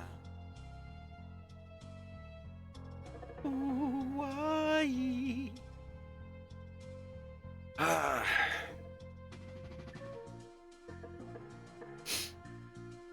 I'm sorry, I've had your thing off of here this whole time. Oh, it's fine. I'm sticking around on piano right now anyway. Well, everyone can see you not working. Good. Good! I hope it hurts. Terribly. Alright,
I love having all these things memorized, where I don't even have to think about what colors I'm using. Like for when you go into fill, just like my little rule where like 3 through 9 is the fur color, QWERT, what like QWERTY is the body, like clothing colors, ASDF line is all like the eyes and mouth, and ZXCV is all the like shadow and highlight stuff. I promise, once you get it into your muscle memory, and you may find a way to do it that's better than mine. But the thing is, the important thing is, find a set of keyboard shortcuts that does like 10 commands that you would have, like usually 10 clicks, like 1, 2, 3, 4, 5, 6, 7, like all these steps. You just go, you know, just one click does like 7 or 8 things. Find what works for you. But if you're right-handed like I am, I suggest making all of your shortcuts in Blender a variation of Control Alt Shift and QWERTY, ASDF, ZXCV, and 1 through 6. Like all those keys on the left half of the keyboard combined with Control Alt or Shift or any combination thereof. Shift and Alt. Shift Alt 1, that's fill body. Shift Alt 3, that's fills on the eyeball layer. And like I have to, but like the important thing is you can do all of these, like Control 1, Alt 1, Shift 1, Control 2, Alt 2, Shift 2, and 3 and 4 and 5 and 6. And then you've got Control Shift 1, Control Shift 2, Control Shift 3, Control Shift 4. You've got Shift Alt, and you've got Control Alt. You've got all those different variations of 1, 2, 3, 4, 5, and 6. And that's what I use for my line layers and everything. My layers are as follows, like this. You got body, head, eyes, mouth, extra. Extra is just an extra line and fill layer if there's something like a character has goggles or sunglasses or something else on their body that's not part of the body or the clothing, and you wanted to have its own layer. You'll find reasons. You'll animate a character and be like, oh, but now I've got to add this other thing like a helmet on top of their head because I want to draw the whole head, but like there's a helmet that I want to edit separately. You know, there's things like that. So I have an extra layer. So when you see extra lines and extra fills, that's what that is. But Shift 1, Shift 2, that's body and head. Like they're on separate layers. I can edit the head separately from the body, and I can edit the body separately from the head. Or you can have them all both. You can edit everything like that. But if it's like I need to adjust the body, and like it's down here, and it's like I need to do this just little, and it's fixed. You know, or like the head or the eyes or anything like that.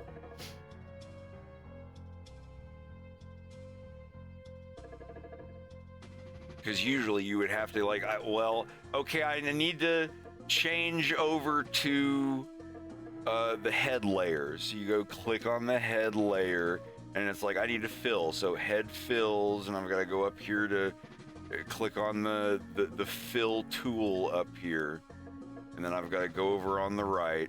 I know y'all can't see it because it's behind him, but yeah, like you got to click on the fill tool. So you got to click your layer, your tool, and your material.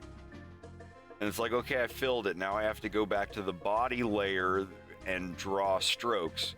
So to go back to the body layer, I've got to go down here, click, I've got to go find it too with this many layers, body lines. And then I've got to go up here and pick the stroke tool.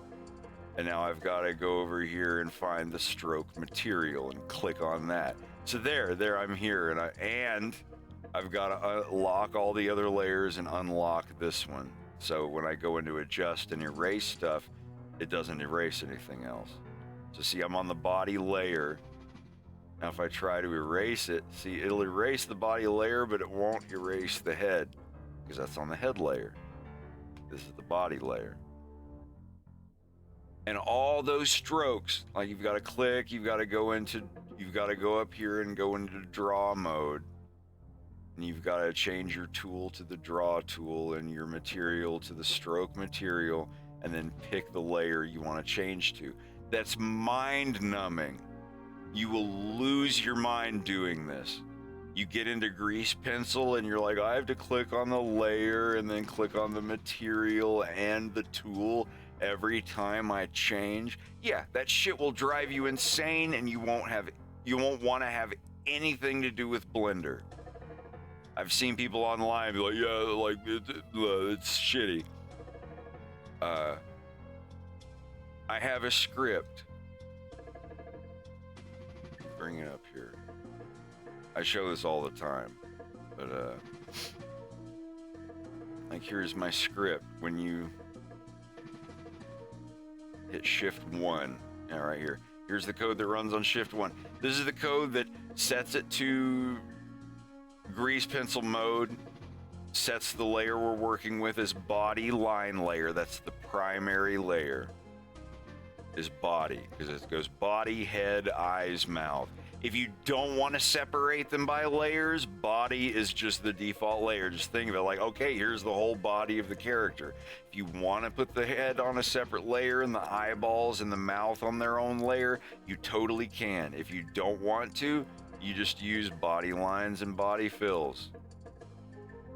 That's it. That's fine. And for those, it's Shift 1 and Shift Alt 1.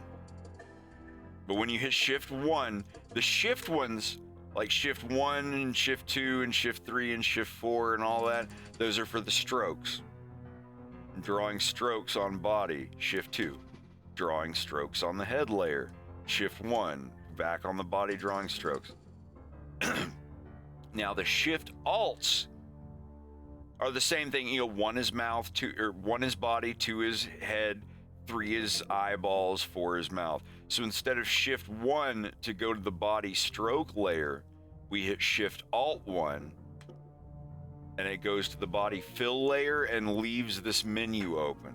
So it's like, okay, we've switched you to the fills for the body. When you switch to the strokes for the body, it automatically knows, like, you're drawing strokes on it. The only thing that should be on this layer is this line material, stroke material. Not the black fill material, not green clothing or scarf or whatever. The only thing you draw on a stroke layer, this is for all my Clip Studio Paint people out there, you know what I'm talking about. You have a line layer, like you don't put fills on it. There's a protection put in place. It's like, you can't fill on this layer, this is strokes only. I know you all have filled on an inking layer before. Rex, you ever drawn strokes on a color layer, or more often than not put colors and fills on a stroke layer? I'll tell you, not since organizing my workflow in Clip, but it does still happen from time to time. And yeah, this shortcut that you have, this script that you have, it'll never happen. There's no way. For Blender, And this is the cool thing here. Let me pull this out so y'all can see this. If you're worried about like putting a fill on the wrong thing, here, look. Here's shift 1. I'm gonna draw a body. This is a body. Okay. This is my filled body with, you know, sleeves or whatever. I'm trimming these. Like without changing anything, the trimming tool I have it set, this is custom, where like you're drawing with left mouse, but if you hold control down and draw, it gives you a lasso that trims the line. You can just go boop, boop, boo-doo. But this is our body layer. This is body lines. Everything has a line layer. You'll notice body has lines, and then the layer immediately under it is body fills. That's where our fills go. Now, when you go to the fill tool here, and then you bring this out, it's like, which layer are you? Okay, we're filling on the fill layer, body fills, but what layer are we looking at for the lines and borders? Usually it's every layer. You set it like by default, it's everything that's visible. So here, I go to, this is the body layer, and this is the head layer. I'm gonna draw a head on here.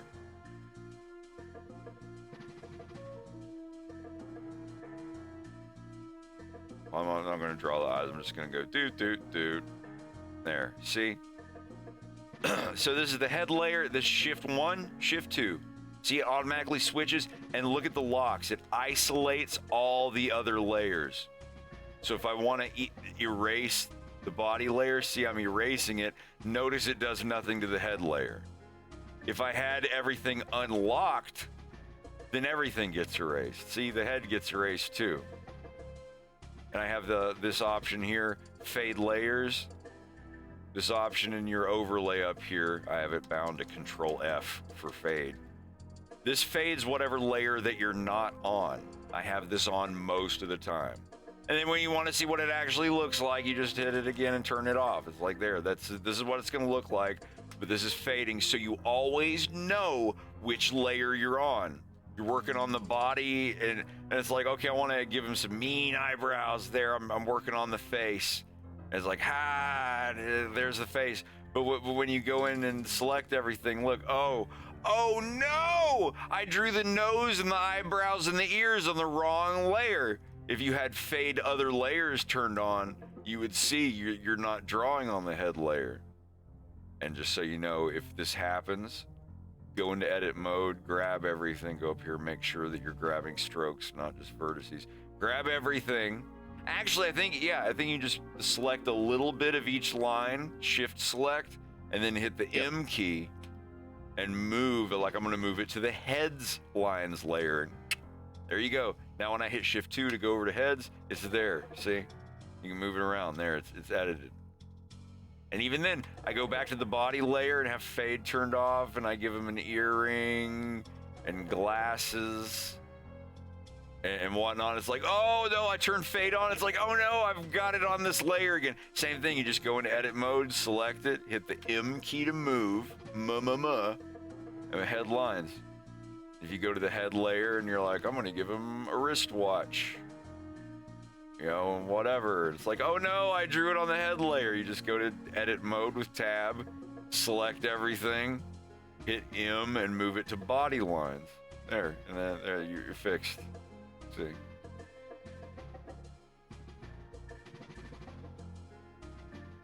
Go over another part of the body. Anything. We aren't even at the fills yet. See, look, I go in here and trim that, see? It trims this part of the line here, like that. That's what the cutter tool does. So I go to this, but let's say, like, if watch, I take this watch, I'm gonna move it back to the head, like when we had it fucked up. See, it's on the wrong thing. So it's like, oh, I'm gonna trim these lines. See, that it doesn't do anything.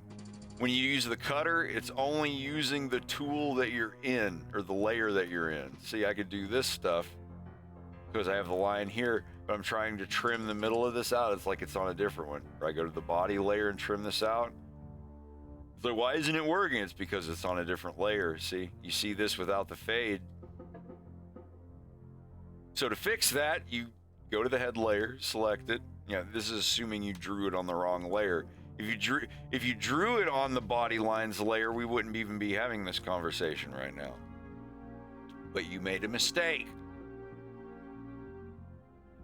Theoretically. So yeah, now these lines are on this layer. See, they don't merge. It's not like Flash. They don't become the part of the same thing. They're still separate things. They're always separate things. Every stroke that you draw, I draw a stroke here and then I draw the arrow separate. Even if it cuts through, it's still a separate piece. Every one of those is a separate object that you can shift, select, and grab more of. You can duplicate them, shift R to repeat it. You can rotate them from the center. You can rotate each stroke from its own center, like that. You can rotate it from its own center with a period key. You set where the center is. Medium, up is default, down is individual origins, individual centers, basically. Median point is just whatever you have selected in the middle. But anyway, once it's there, once this is all on the same layer, you see, then you can use the trimmer and cut that part out. See, all these lines are affected by the trimmer. But if I go to the head layer, I'm on the head layer, and I draw these lines here and you trim them, it doesn't work. If you get this and it's like, it's only trimming what I've selected, it's like just cutting the ends off, that means it's on a different layer. You have to move these with the M key to the right layer to get the trimmer to work. See? I hope this is, yes, yeah, every stroke is its own thing. Look, there's a point. Thank you, Vertigus Freefall, for the follow, by the way. Alt-S changes the thickness of the stroke. The line, even if you draw, I'm hitting E to extrude. You extrude a point and then click where you want to put it. I can hit Control Keypad Plus, select more. You can grab a point here and hit Control Keypad Plus to select more, or Control Keypad Minus to select less. You can select the whole line and right click and do subdivide, subdivide, subdivide, and now it looks like this. See, subdivide, subdivide. That's extrude. You can rotate this, you can grab a little, move it, and use the brackets or your mouse wheel to change the AOE. I see I've grabbed this and this. These are 2 points that I'm grabbing. The AOE is very small, so see I'm just grabbing these 2 points. See? But when I change the area of effect with mouse wheel, the area, their area of influence, proportional editing mode is what that is. It's this little guy up here. When this is turned on, you can grab one of these lines, you get the 4 key to change your curve. I want it to be sharp. So when I grab this, it pulls out sharply, see? I have a point, it pulls out sharply. But if I set it to sphere and I pull it out, see? It's the exact size of a sphere of whatever I set my mouse wheel adjustment to, see? It goes,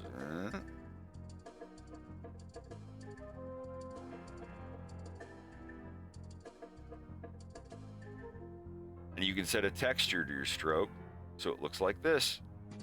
This is just a PNG of a stroke texture that I made. And see, you can go in here to the actual material and set the UV factor of it. Like you want to make it like really squished in texture, or if you want it to be stretched out, see? It's like UV mapping, but for a 2-dimensional line. It's crazy. Or you can just leave it vectored. If you don't want a texture, you can have it just be a vectored shape like that, or you can put a texture on it, like I do. I just, to make it look like a pencil texture, so when you zoom in, it's kind of scratchy looking there. So yeah, my little script here is this menu. You want to do strokes on the body, you can hit Control Tab and go strokes to head. So you don't even have, if you don't want to memorize the keyboard shortcuts, you can just hit Control Tab with my menu, my little add-on, and it's just, this is everything that my left hand does and can change. These are all the stroke layers: body, head, eyes, mouth, and then extra, like if you have an extra thing to do, and then body, head, eyes, mouth, extra for the fills, and then like the mouth for the upper teeth, lower teeth, tongue, and all that. Sculpting, line and fill of the body. So like on body here, Shift 1, Shift 2, those changed between line textures. So Alt Shift 1 is the fill layer here, so I can go in. See, now notice, see what it didn't, it counted the edge of the head. This is when I have the fill tool here, up here, set to all layers, everything that is visible. In the layers setting for this fill bucket, this is everything visible. I do not use this. Delete that, undo, whatever, go back. I have my fill tool set to layer below, or layer above, sorry. So layer above, what that means when I set this to layer above, if I'm filling on the body fills layer, it only checks the lines and gaps and borders of the layer immediately upward of it, immediately above the layer you're on. So body fills only goes up one. It checks these lines. It does not check the lines of any of the head or the eyeballs or anything up here. Body fills only checks the lines of body lines. Like when you go to the head, when I go in to fill this head here, if I have this just set to every layer, it's like, all right, let's fill in his face with the color. Watch. See, we got a problem here. See, it's taking every line into account. I only want it to take into account these lines. Not the body lines down here, just the headlines.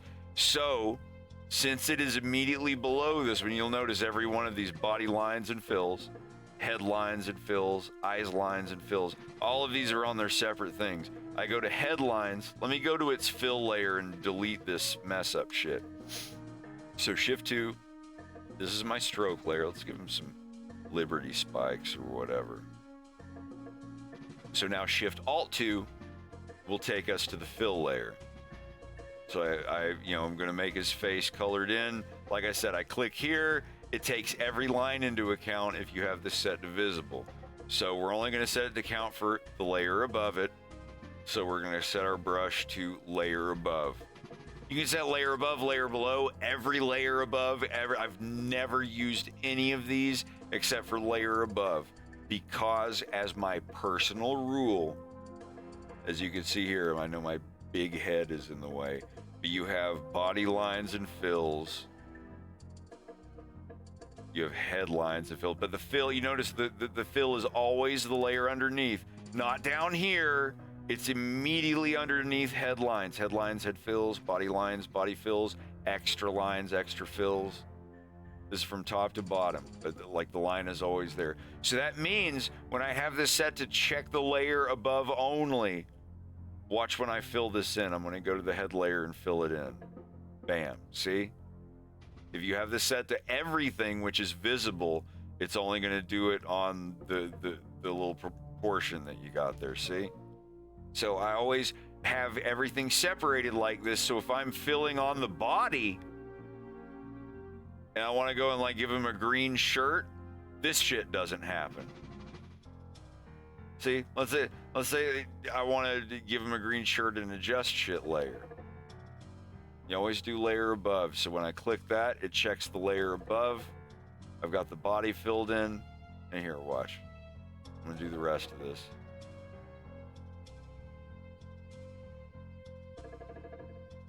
Let's make his watch black with the different colored face. This is all on the body layer. This is body lines and body fills. Body lines and body fills. So let's say I want to adjust the body a little bit. I do the, sculpt on the body layers. So now I can just change this and hold the Alt key and move this around. See?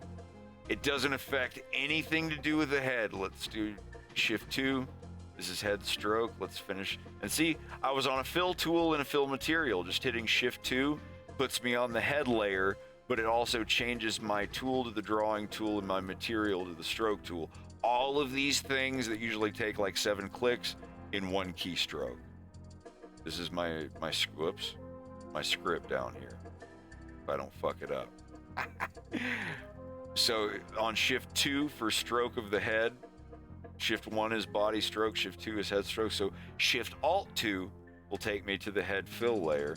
So I just go here and fill in the head. Notice, see, it doesn't take any of these lines into account because they're not from the head layer. It's only the layer above the layer that I'm on. I'm on fills, so the lines layer is immediately one above it for the head. So I can go in here and not worry about anything.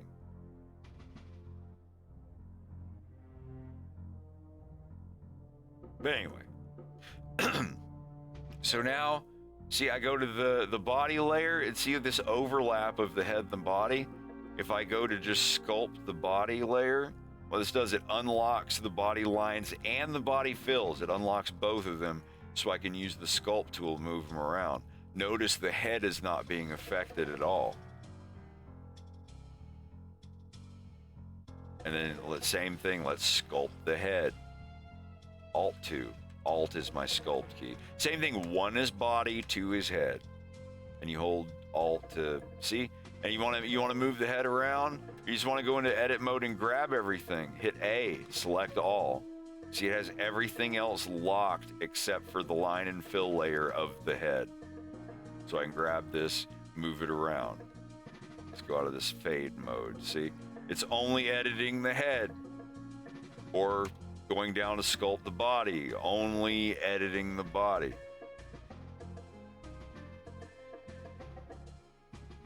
Just, now, understanding, if you click the end of 2 lines and hit F, does it connect with the line? Yeah, oh yeah, like, here, like, if you have 2 like this, look, if you have a line and you hit the F key, it fills it, see?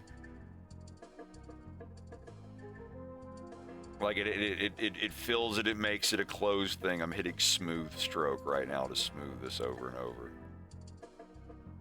See? So yeah, you can, if you have a line and you hit the F key, it will fill it.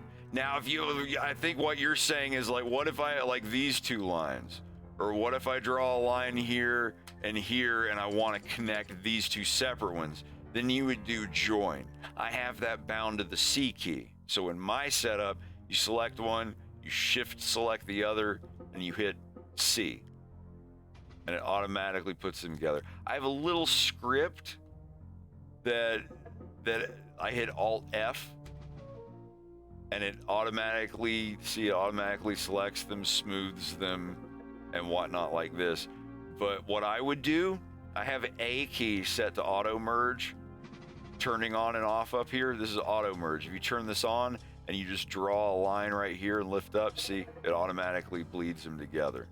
So if you have a bunch of lines like this, you go up here and turn auto merge on and just draw a little and draw a thing here, and it just connects them. And it even, you can see it smooths them out a little bit too. That's called auto merge. It just got added like last year, I think. Me, you click it on and off to toggle it. See, me, I have my A key set to where if I'm holding it down, it's on. If I let go, it's off. See, it's just like if I'm holding it down. So if I'm drawing a line, it's like, oh, I'm down to the bottom of the screen. Move everything, and it's like, oh, but I have to connect them, so I've got to draw it over here and trim the ends. Like, no, you don't have to do that.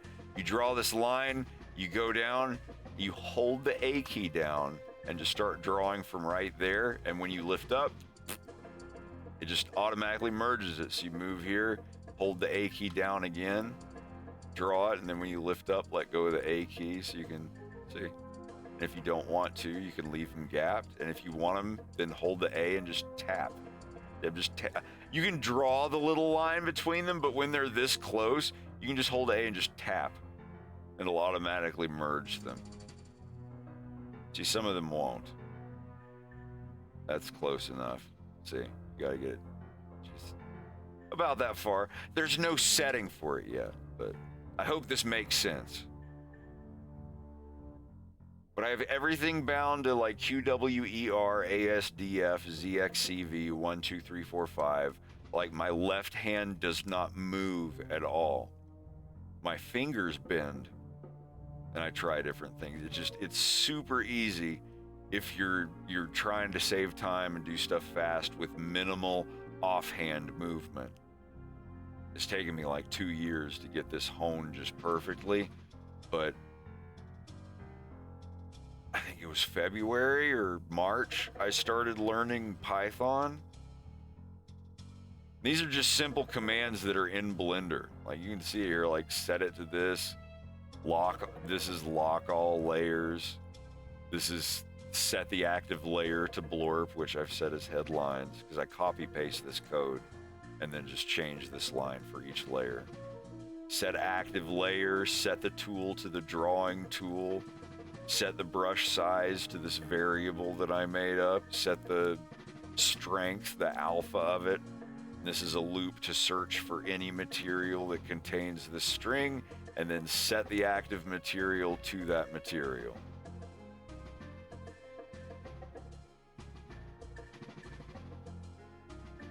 And this is just, you know, text information on the name of the operator and all that.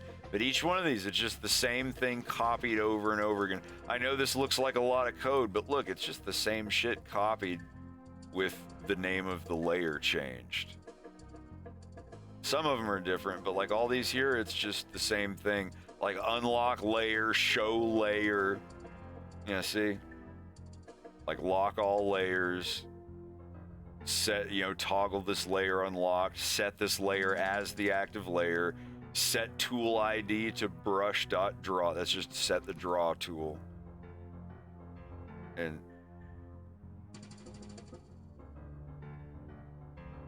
all of these keybinds, see, this is the interesting thing. All of these keybinds I have are only in the grease pencil subset of your keyboard shortcuts. Here, let me scoot this over. There. So like grease pencil, all of my keyboard shortcuts are under grease pencil when you're in grease pencil mode. So when I go out of grease pencil mode and I'm just back in this 3D shit here, I'm not in grease pencil mode, so none of the keybinds that I've set even get checked.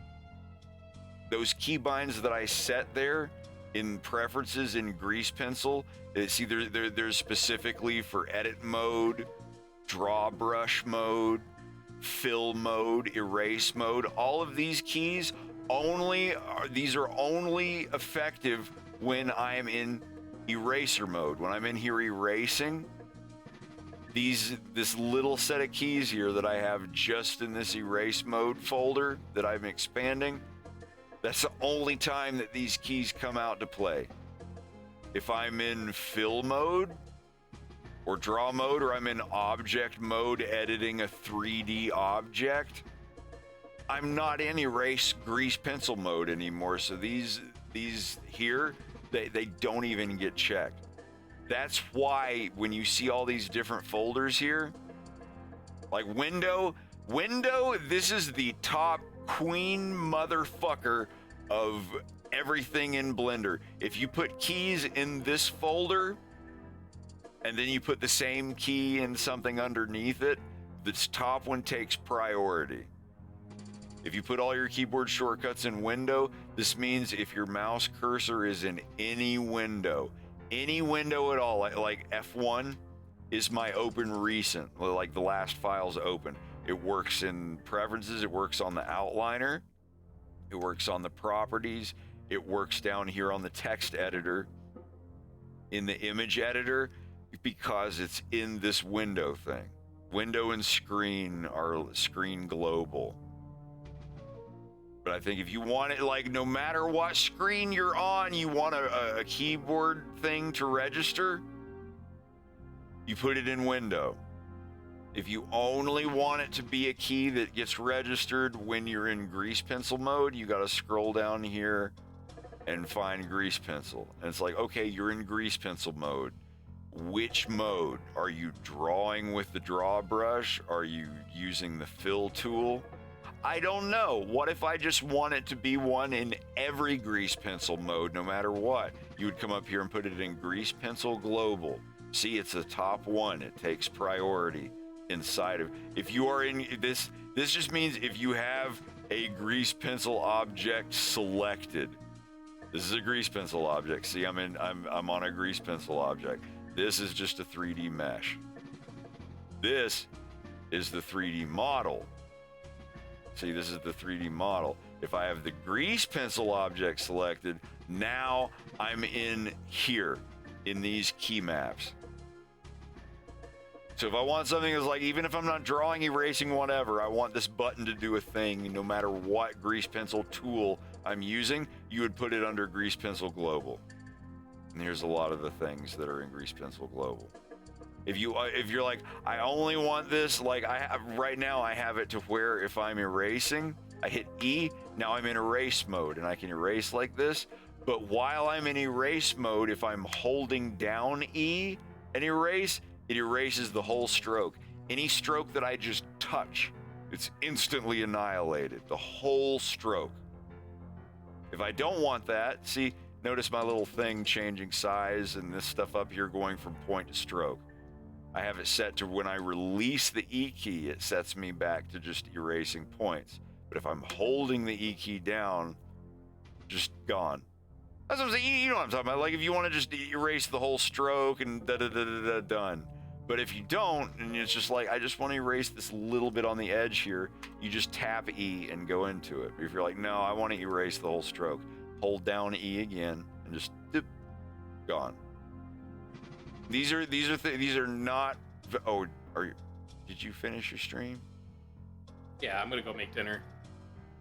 It was showing all your private messages and pornography. Oh. Well, they just gonna have to take some copium. Am I right? Am I right? Am I right? That's what I thought. All right, just let me. Okay, you're good. You're good. I got you off. I'll be back in a while. Off of the screen. God damn it. But yeah, that's some of the stuff that I have custom programmed. A lot of these, like drawing a line and having like the little hold control to do the snippets and stuff. This is not vanilla Blender. This is something I programmed myself in Python. Actually, no, I take that back. This one is just a simple key map. But all these change layers, set the tool automatically and all that stuff, those are all custom programmed by yours truly. I go in here and like the hold A to auto merge and all that.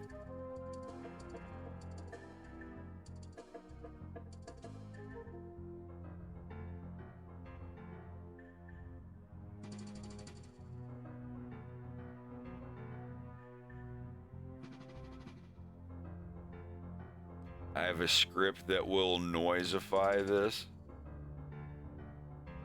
You see, it's making it all like random. But see, the noise filter that's built into Blender, like if these were two separate lines here, let me show you. If these were two separate lines and you did a noise texture, there's a chance that they could go, but then they pull out here and it leaves a gap. So when you go to fill it, it'll be messed up. But in my script that I made, like it moves everything together. So there's zero chance of that happening. But anyway, like I have this big long ass script of all these modifiers that I use and special features. I'm still adding to it. I add to it like every week. And if anybody wants to know how to do this, I can show you at any time. It's super cool. It's super easy. The thing is, once you have all of the codes set up, the template, and it's just like, okay, now like for shift 1, I need to make this code. You can go to blender.org and they have every command. Like, oh, I want to set the active layer. You can just go there and find it, like set active layer. Copy paste the code and change the name of your active layer goes here to the name of your layer, because it'll just be set up like your layer here, and you just replace that with the name of your layer.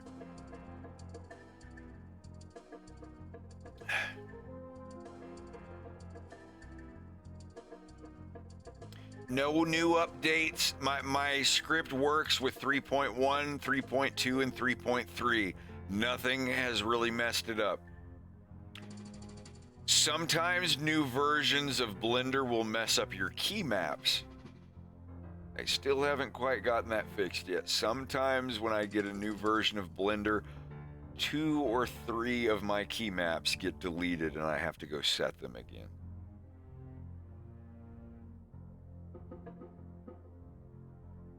Yeah, all the music in A Fox in Space is by me, except for the saxophone. I haven't finished my saxophone learning yet. I'm sorry, I don't mean to get distracted.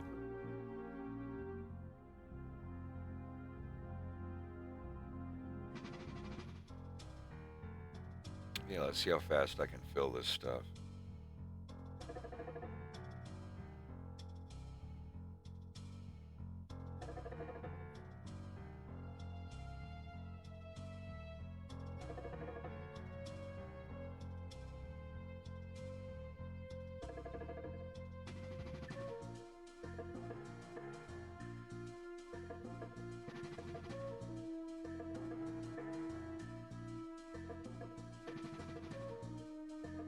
See, I'm not even looking at the colors, I just have them memorized in my head.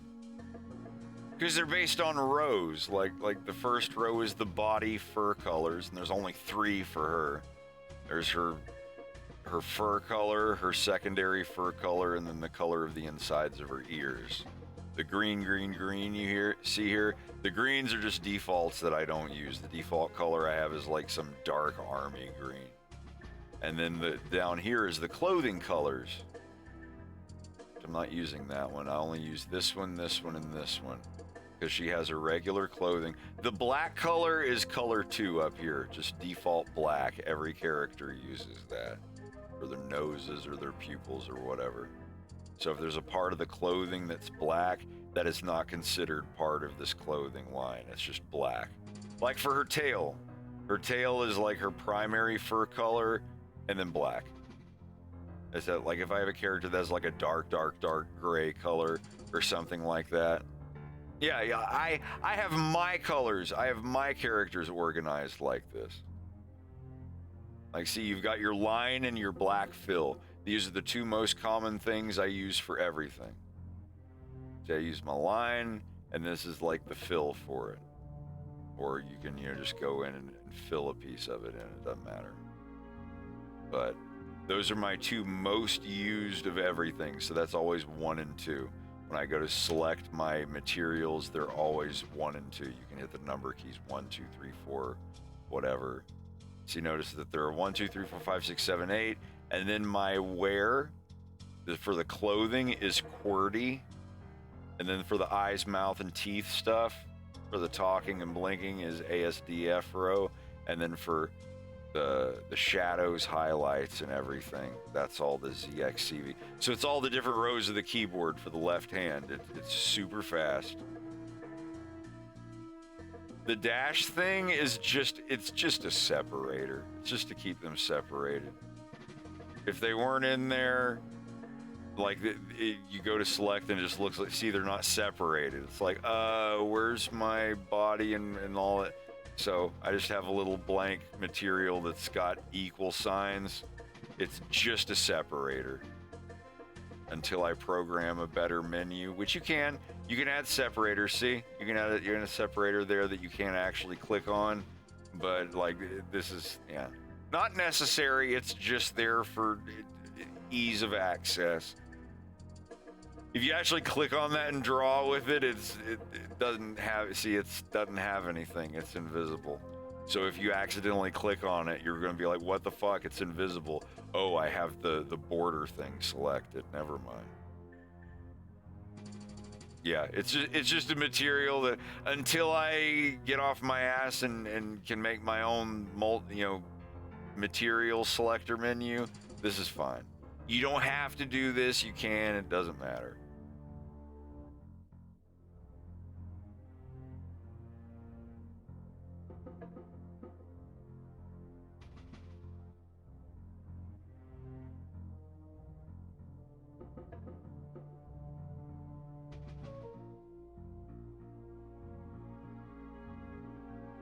So you just hit Q when you got this menu open. You hit Q to go to your most. These are the clothing colors that she has, sorted by the most common. Her red jumpsuit is the biggest part of her character. It is the most common color on that layer, so it starts first. And then the second most common is her jacket color, which is W. So this is QWERTY. QWERTY on your keyboard from left to right in order of how common it is.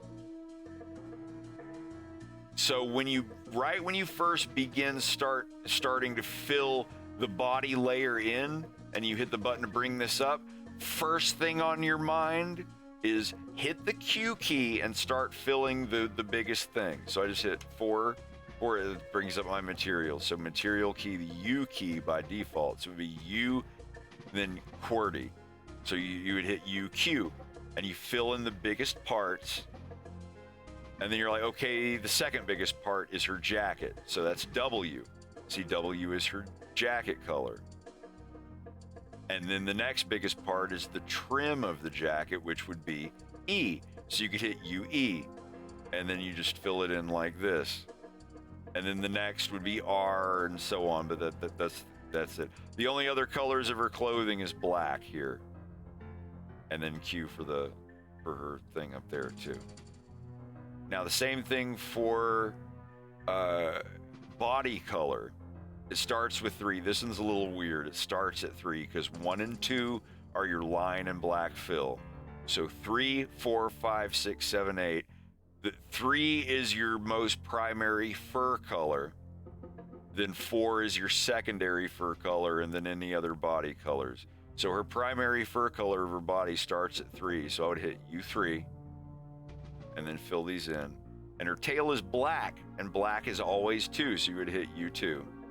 And click. Like I said, this seems a little weird at first, but after you do it for 1 hour, it's let you get lightning fast. You don't even think about the colors of your character. Like when I go over to James, I don't have to look, oh, which one is the green? Like, no, his main character color of his body is the green because that's the color of his green Star Fox jumpsuit. It is automatically, for me, going to be set to the Q key. Hers is red, she has red, but if I was working on James right now and I hit this button, all of James's colors would come up here. Here, let me just show you, shit. Here's a good example. Whatever happens, it's going to be your fault. Indeed, I know how that feels. So let's go into James here. Fade all the other objects.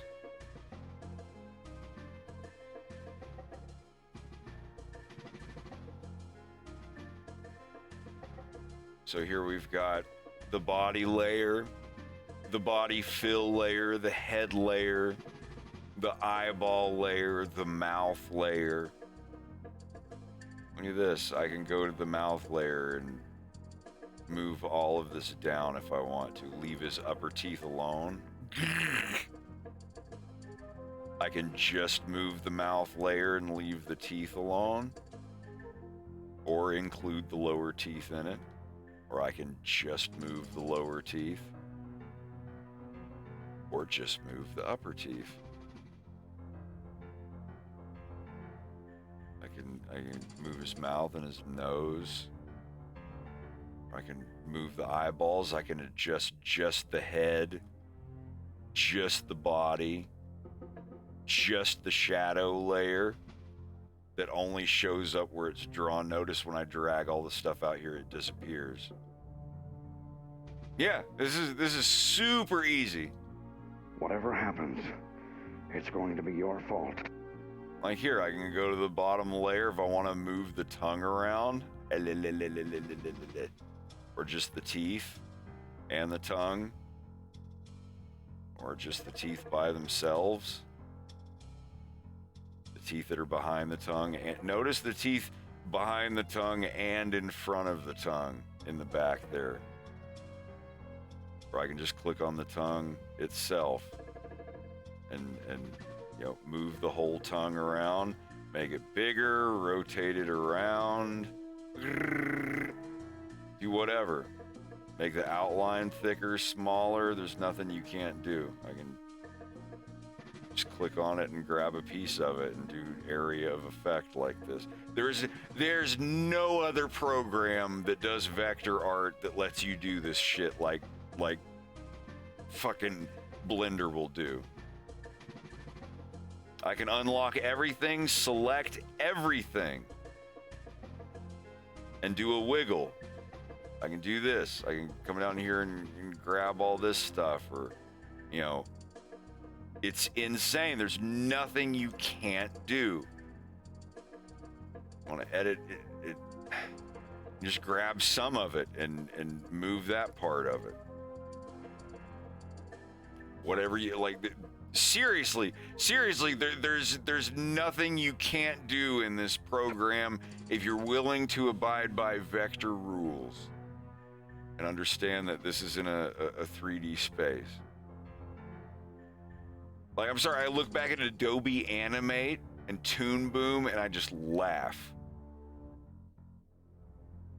And like, I don't know, you can grab any aspect of this and move it around in 3D space. You can edit it.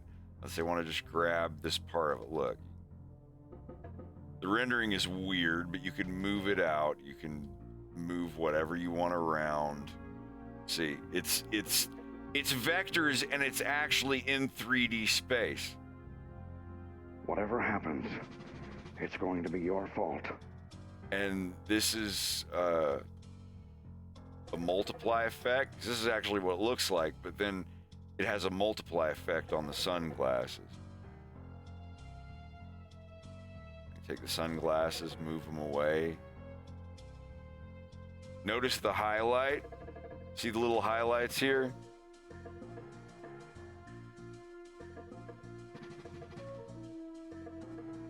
Let's see if this is what I'm looking for. No. There we go.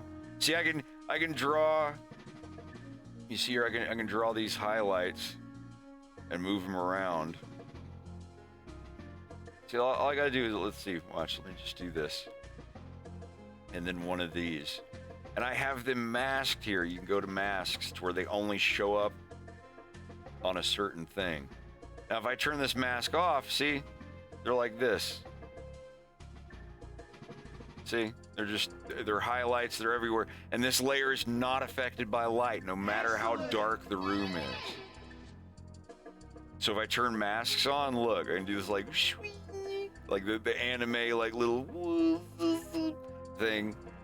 Highlights over the eyes. Oh, wow. Orbital, thank you. Holy shit. I really appreciate it. Holy shit, let me... Excellent!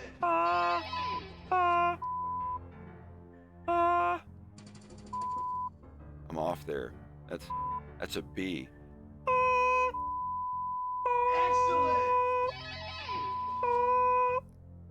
There's that higher.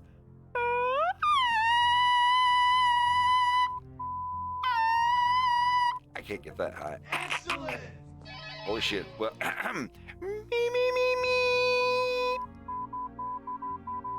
Yeah, I think that's almost exactly a B.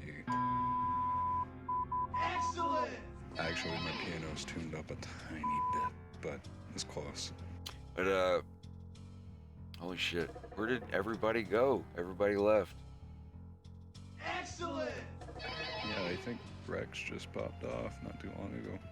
What a I don't think he said anything. Oh, he's AFK. Okay. That's fine. Excellent! I have to read these off. I must. Well, I'm glad that my font size is bigger now. I can actually read this. Give the subs Frobour, Graphic Lounge, KRS 360, Monster Kawasaki, Scarlet Wolffire, Rikaku, The Psychro, Time for Taco Bell, Lemon King, Impromptu Unite, Froyboy 828, Bat 512, Dead Battery, Ponzosaurus, Shadow Gamer 25, Sheefil, Sheefly, Dude Gibbs, I'm Patty Cakes, A Field of Leaves, Bash Cinema, and the Big Circle. It's a lot of subs. Son of a bitch. Thank you. I really appreciate it.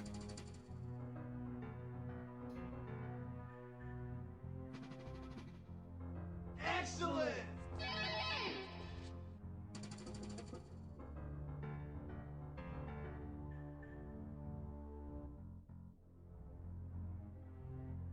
Excellent! But yeah,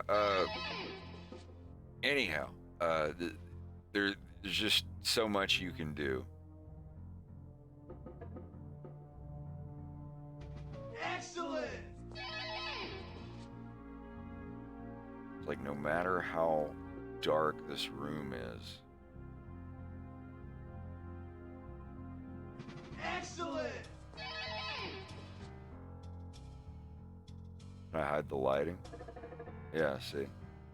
No matter how dark it is, the room still, the highlight layer still shows up.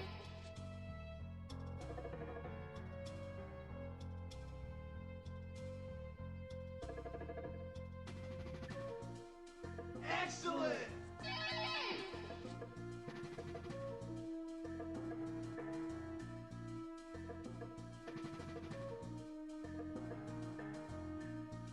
Excellent!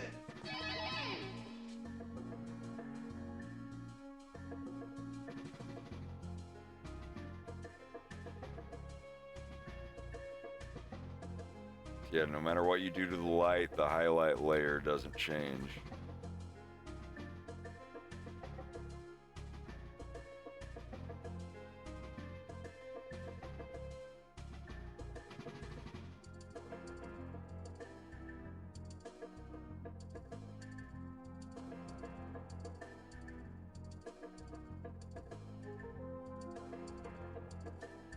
Yeah, hell yeah. Sorry, it just looks really neat.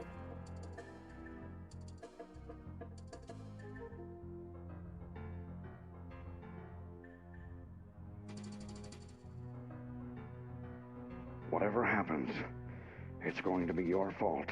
You see, I don't have to change anything. Whatever happens, You just change the lights. You want the lights on, you want them off. Just, whatever happens, it's going to be your fault. man, it's good stuff.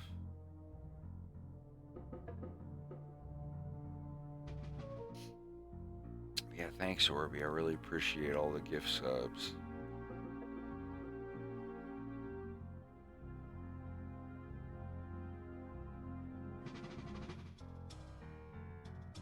Oh, why is that one so thick? Why are you so thick in this layer? Did you disrespect her?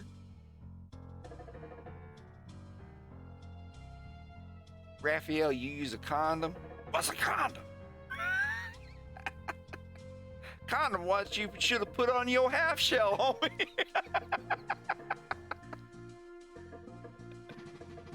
I know you didn't disrespect her.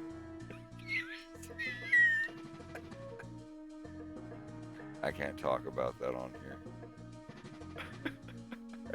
I can't even say what that's from on here. God damn it. Oh, let me get some water. I'll be right back.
Dun, dun, dun, dun, dun.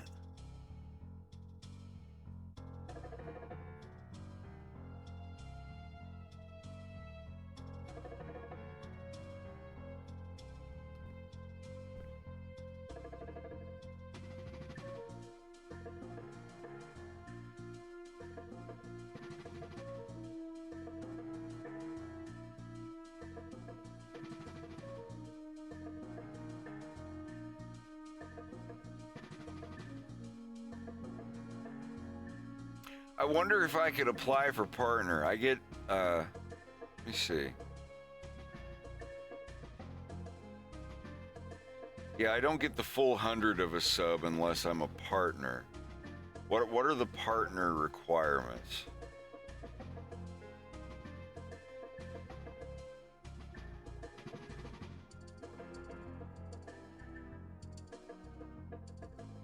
Complete the path to partnership.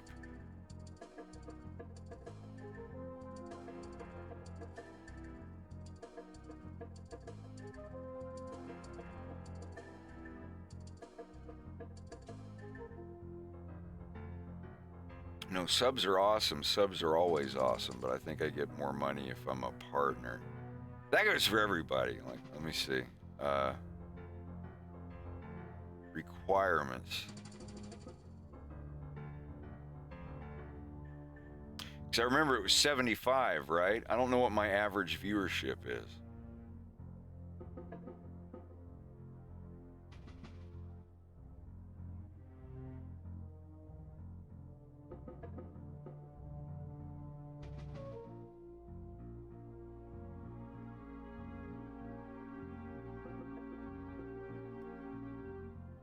One moment.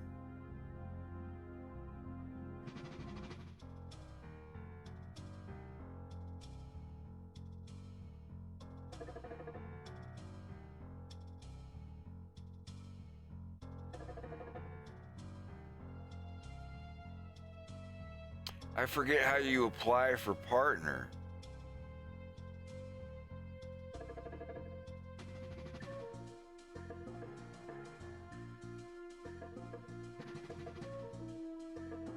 Partner application. Do you already have an established audience? Yes.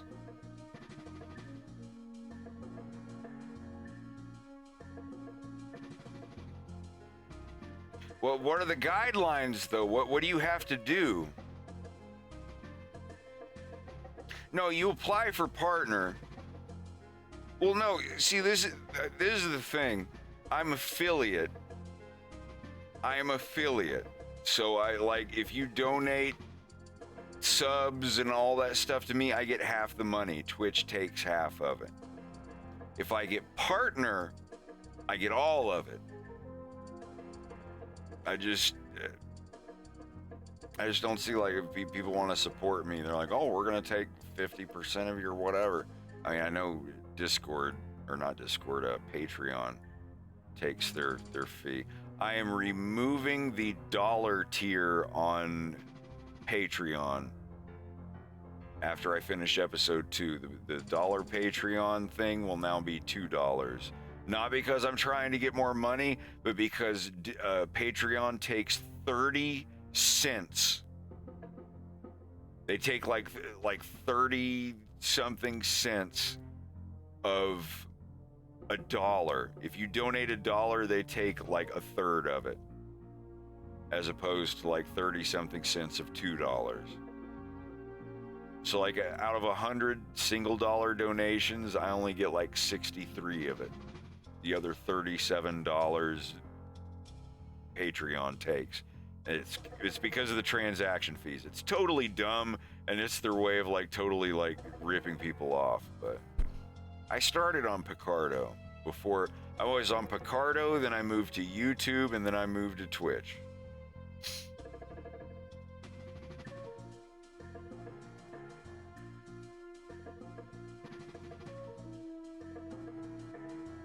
Path to affiliate.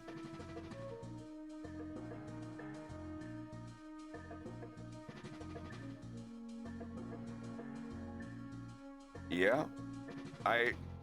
You've completed the path to partner. Average of viewers. Like, yeah, I've got it. Just gave me confetti. It says, congratulations. You have completed path to partner. Apply to become a Twitch partner today. I think all it means is that I can't stream on other platforms, which I don't. Okay, I'll apply. Why not? Go for it. Do you already have an established audience on YouTube or Twitter? Yes, I do. Double check, triple check. Apply now. Twitch username, category, creative.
All right, applying.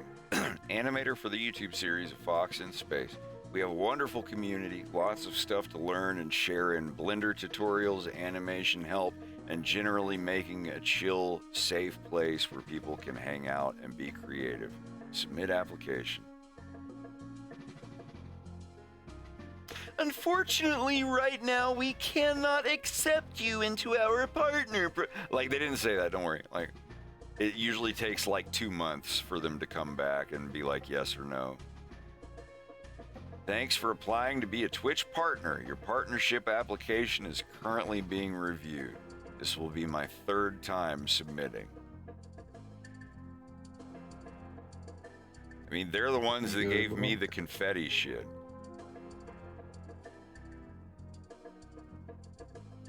What were you saying? I just said good luck. Oh, thank you. I mean, the last 2 times I was not over 75 viewers, and now my average is probably what I have right now. Like, how many people are watching me right now? 89. There we go. So usually by the end of the night when I'm signing off, I have at least 100 people in here. So there's no reason they can't give me my own.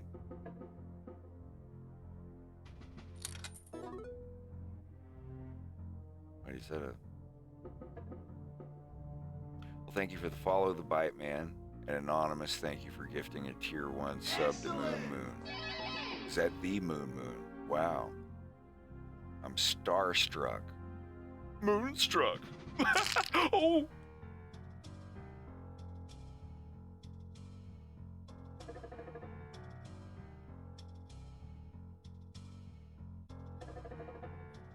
I usually don't get accepted into stuff. I had to fight with YouTube people just to get my check mark. And they gave it to me, and then like a week later, they're like, we're making check marks only for news stations and famous actors. And then they took it away.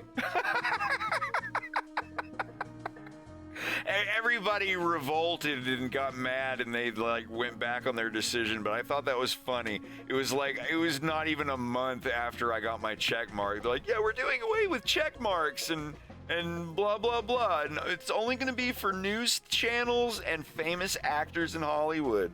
And Everyone lost their shit. I'm glad. Like, I raised hell about it too. That was kind of dumb.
don't forget to save. It's been a time.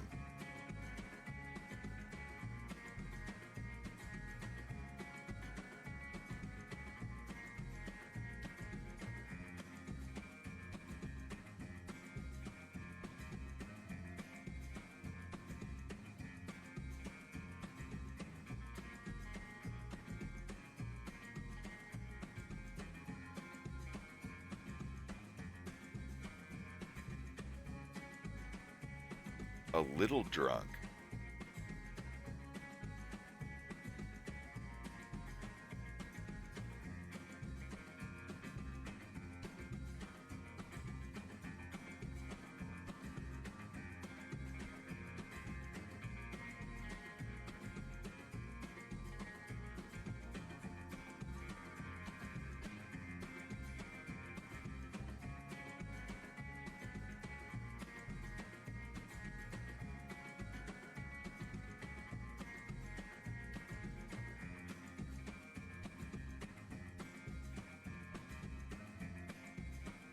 Yeah, I think I might go get some rum.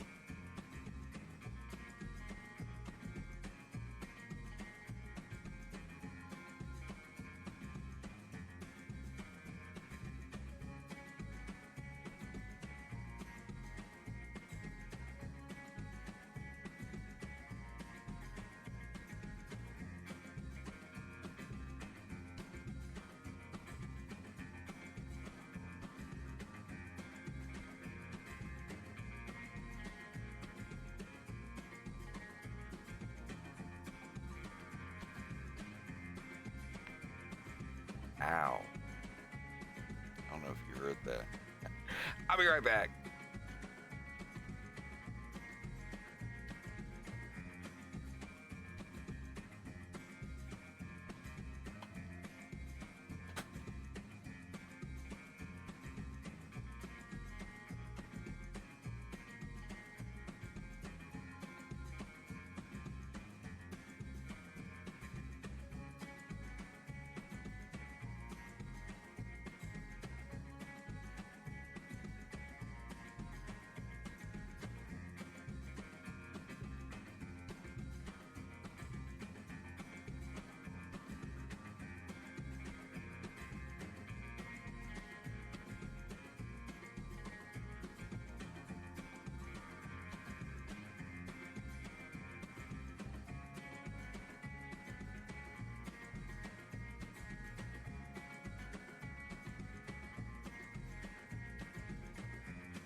Miyu should learn to play the guitar, but now she's got to install G diffusers.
I suppose she could.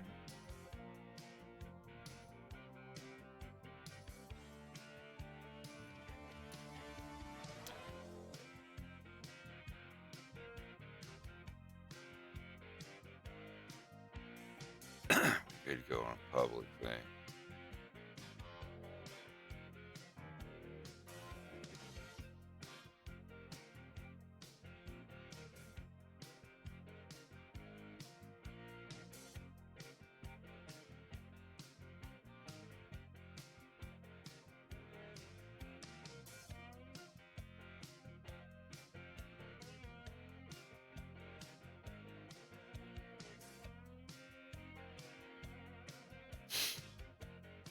Just a bit. Let me get out of here and look and find what the invite is again, because remember, I'm not on there right now.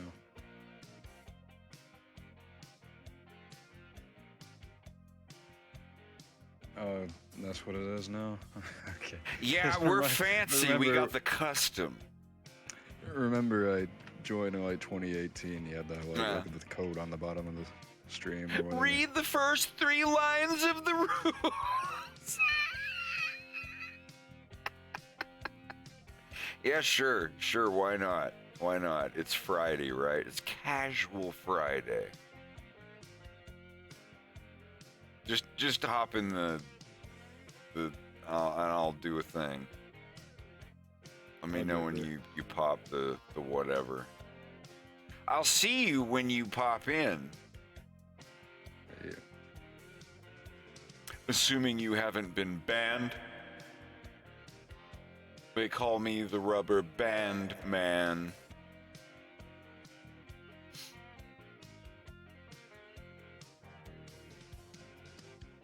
I wonder if it even still shows up. Yeah, go do that, and when you get a newcomer, I'll do the... Oh, never mind. Blep and blep. I think that's all you have to do. Ooba booba.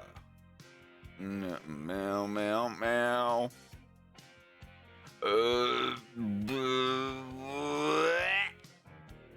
Am I? Oh, it is. It still shows up. Hello. How are you? Oh no. Oh.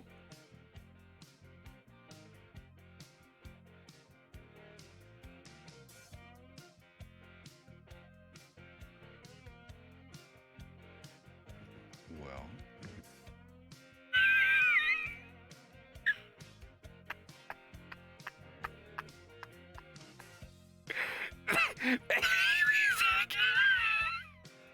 Shit. I didn't have my microphone.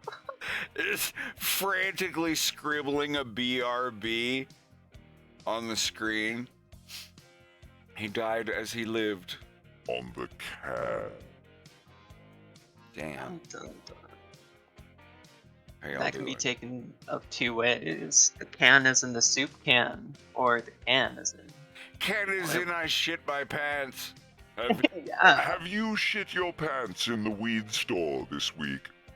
Are you in good hands? Dude, I feel like I'm shitting my pants in the weed What? store. I'm high as fuck. I almost did once. I went in there once, and you know, I walked over to the corner where nobody was, and yeah, there was a brief panic. I was like, no, we're good. Yeah, I was just like where you're like, I'm gonna go. Nope. Wait till I get home. That's not gonna work out. Do you own a lemonade stand? Have you shit your pants in the weeds? The fucking.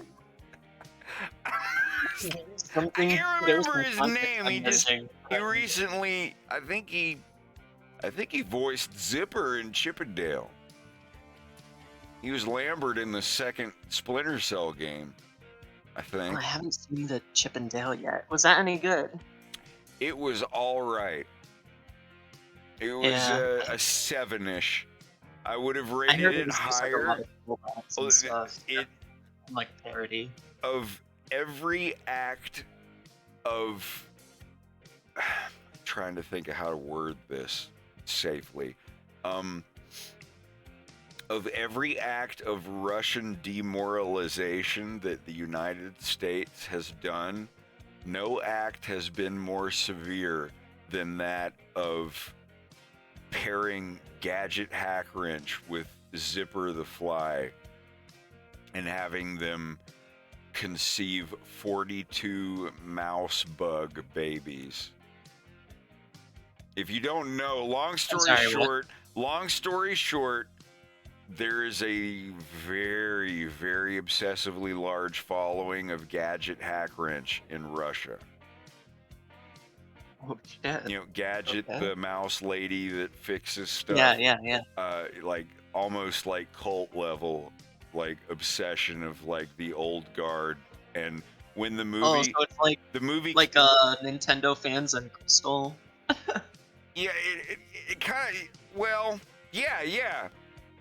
Like I'm dialing back my Crystal trolling because after seeing Russia's response to, you know, obviously Gadget should have been with Chip. I agree. Like I read some of these and I feel their pain. I feel empathy. Like I get it. Like I know what it's like when you have a certain way that you want a series to go, and It's like the ship stunk thing. Oh my god, that's hilarious. There are videos that you can go look online, like Russian response Chip and Dale, and there are these videos where they use AI. I would like to play them on my stream, but a few of them say some very like not stream friendly things, even translated. But there are all these Russian 4chan responses to Gadget being with the bug and having bug mouse babies. They're like the most salty doomer, everything is fucked kind of takes that, like, some of them have a little truth in them, I'm not gonna lie, but like it's so much salt. Oh my god, like you want to see some people getting like black pilled of like nothing matters and the world is shit. Look at the Russian Gadget fans on 4chan after the movie came out. This is amazing. No, seriously, I'll link you some videos. They all have a they're Oh, like, I'm watching a compilation. if it's the one that had Chip, but he's like the guy from Driver, Beaten up and and he's shit. got like Yeah. yeah, that's the one. There's like 3 of them or 4 of them is like response to gadget getting flied. FLY''D. The one that has like meta ironic This is like some soulless serious shit. racist stuff in here. What? Like racism in like Oh no, yeah, they're they like are discriminating against a fly. I agree with their points of, you know, Disney, you know, doing, you know, soulless corporate reference, you know, like Space Jam 2 and that shit. But most of it is just laughably salty. Like, oh my god, I can't even. Yeah, this is the second one, but there's like a series of them. Yeah, here, just So sad. Oh my god. These poor people. wait. They literally had their soul crushed. Oh, ignore the time marker. Go back to the. I don't know. Like I just skimmed through it, I guess. Hey guys, That's how's the it going? exact same video I'm watching right now. Hi, Ember. Going good. Chip and Dale. Hey, Chip and Dale. Huh? I said it's been so long. Yeah, I thought I'd hop in. Chip and Dale. This one, Chip and Dale has always been shit. They read it in an AI voice of Solid Snake. My childhood is not graped because I grew up on Shrek. Even the VHS tapes was Shrek. Your mistake is that you're imagining yourself in the place of one of these cuckolds. Since childhood, I imagined myself as a based Shrek who wrestled the princess away from the prince, lived in a swamp for the high life, and whose sidekick fucked a dragon, and the fact that he was a donkey did not stop him. Someone watches this and imagines themselves in the place of the dude who is getting cucked in the closet. You, in parentheses, and there are those who watch it imagining themselves in the place of the bro that is doing the cucking. In short, to make it clearer to you, you're a creepy Harry Potter fan, and I'm a Tolkien-based fan. Even Emperor, just so you know, have you seen the new Chip and Dale movie? I have not. I have heard very divisive opinions. Well, okay, it's doing the Space Jam 2 thing. We're like, oh, every reference, every IP. I liked it. I thought it was a good 7. The main thing I didn't like about it was all of the jokes that they made. They did the punchline, and then they explained the punchline. Like the cop that was made out of clay, someone like smacked him, and he like got hit up against a wall that had a newspaper on it. And he peeled off of the wall, and he had like Popeye the comic strip or whatever on him. Everybody knows that like putty, silly putty, your clay or whatever, you push it up against the wall, whatever, it pulls the comic strip off of it. And he pulled off, and he looked at himself, and he's like, oh man, it's like when kids get silly putty and put it up against newspaper. Like the joke was funny, and then he like literally said that word for word afterward. And it's like, you don't have to do that. You just ruined the like, oh, it's funny because I blah blah blah blah blah. Remember Barry's this thing? And it was just kind of like, like they did that like 10 times in the fucking thing. If they didn't do that, I would have raised it from a 7 to an 8. I went into it like oh, one of them CG and one of them is CG fake 2D animation, blah. Like, I'm not gonna like blam a movie based on that. Like the 2D CG, like it was horrible, but I can set it aside. That being completely excused, the movie got like a 7 for me. But like this whole, like there's highbrow, there's lowbrow, and then there's no brow left behind. That's what I like to call it. Where they'll do like kind of a cool joke, but then immediately after they do the joke, they look at the camera and go, oh, remember the thing? It's just like blah, blah, blah. You know, like they have to explain the punchline after saying the punchline. Yeah, like, that would definitely that. ruin That it is for me. It's like the death of nuance. Like, if people don't fucking figure out the joke, let them go online to their Reddit posts or whatever and have someone explain it to them. Don't put it in the fucking movie because you're afraid that you're not going to get as many asses in the theater seats if some of the jokes are a little bit more challenging to get. You remember my coffee maker thing? Where like the guy leaves his apartment. Yeah. Oh no! The guy's like, hey, you want to go get some coffee? And he's like, oh fuck! And he runs. And that's the joke. That's the funny thing, because he left his coffee maker on. But on TV, as present day, whatever would have it, like he's like, hey, would you like to go out for some coffee later? Coffee later? Coffee? And then like the head spinning around him and the little cartoon Tweety birds or whatever. Then he zooms in, and instead of saying, oh no, he goes, oh no, I left the coffee maker on. And canned laughter, and he turns around and runs out. Like, that's what's being done. Like, I'm not saying like a huge awareness, like, oh, comedy's dying. It's just like, no, like, just TV. Anytime I look on like regular television TV shows, every joke is explained that far. And that's the issue that I had with the Chip and Dale movie. But what we were saying, like the thing that we were like laughing about is, are you familiar with the Russian almost cult level obsession with Gadget from Chip and Dale? Unfortunately, I am. Well, when the new movie, this isn't like a huge spoiler, it's just Gadget. She's not in it. No, she's in it. Oh, really? Instead of getting with Chip, she married Zipper the fly, and they had 42 mutated fly mouse babies. You get to see them in a giant family picture. It's mortifying. It's terrifying.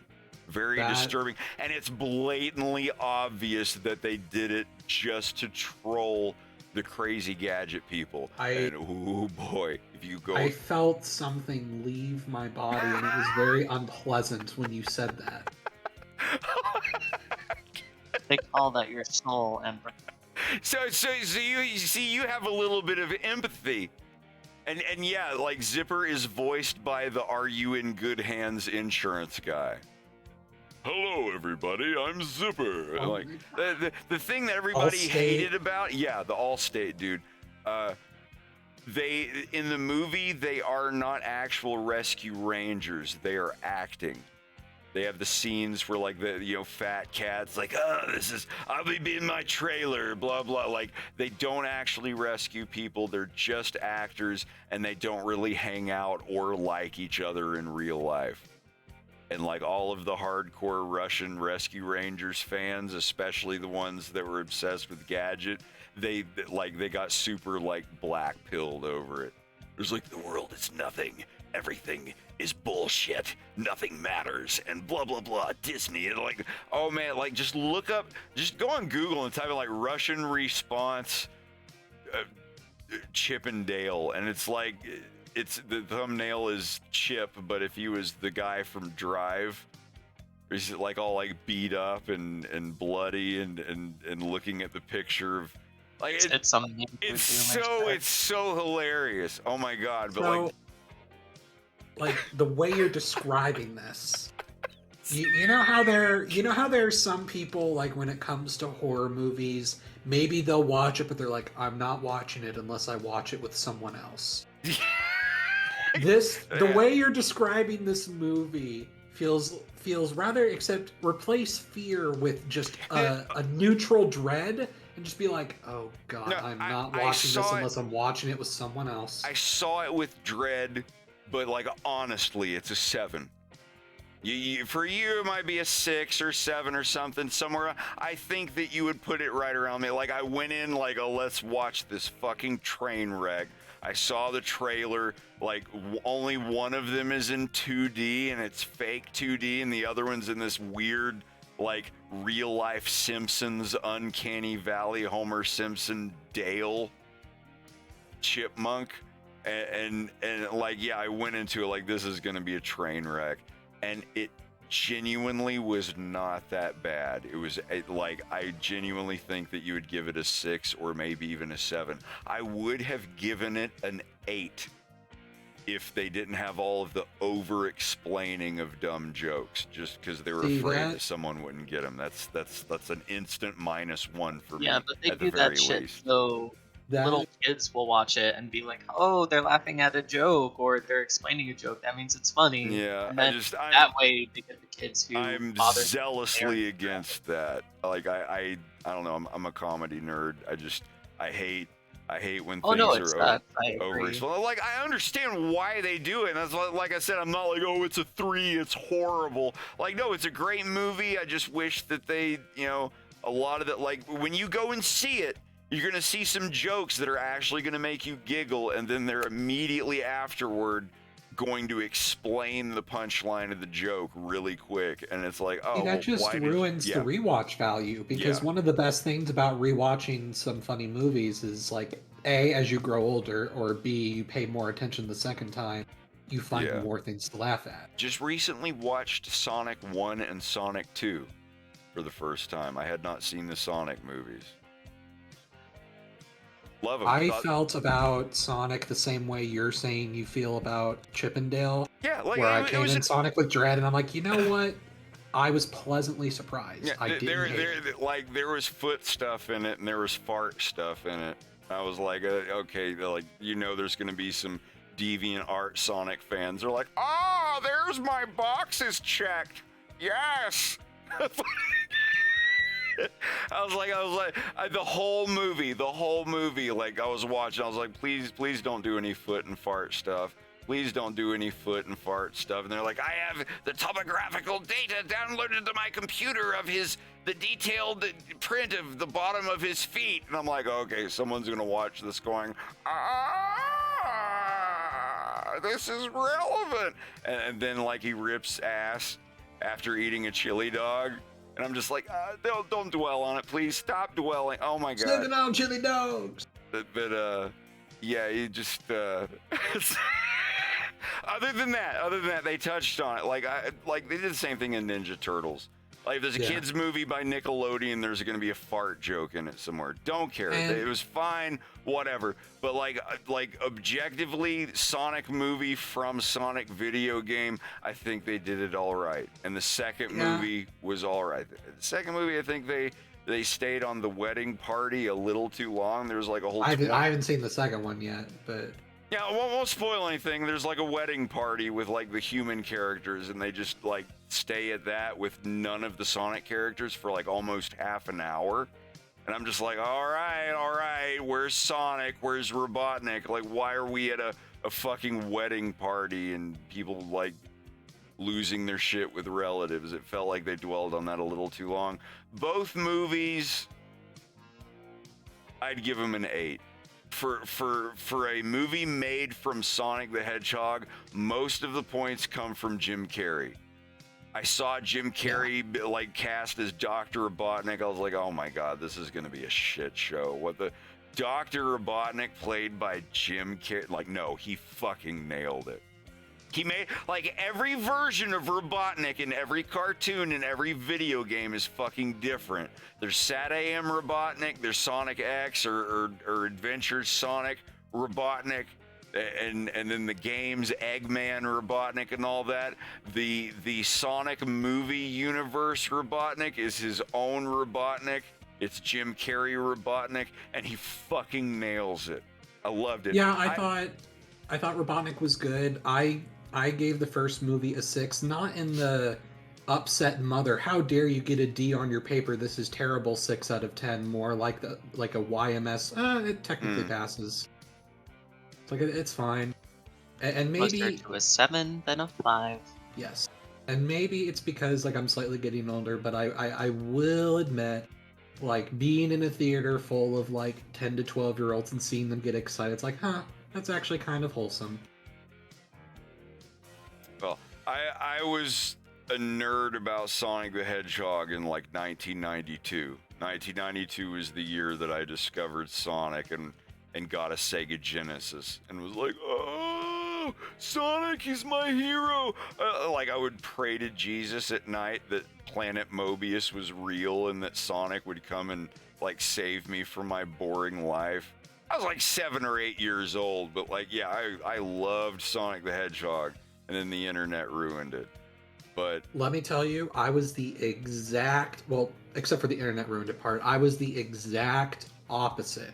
Where growing up, I did not, I don't want to say hate, because that's a little too strong of a word, but I vehemently disliked Sonic. At first, I just thought, the games weren't for me, at least the ones I played. what what made you dislike Sonic?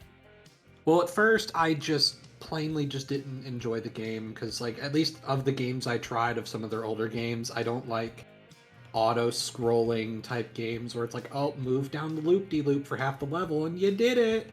It's like, okay, that doesn't really do anything for me. So I just didn't enjoy the games. But then I had 2 younger brothers. And they naturally became obsessed with Sonic.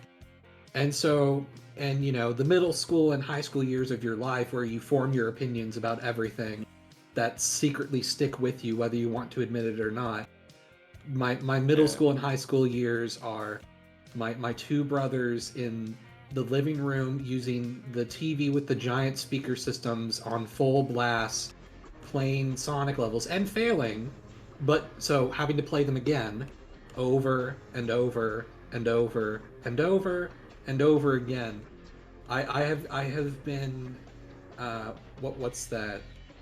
Why am I forgetting the name of that classic movie where the guy gets like triggered by singing in the rain?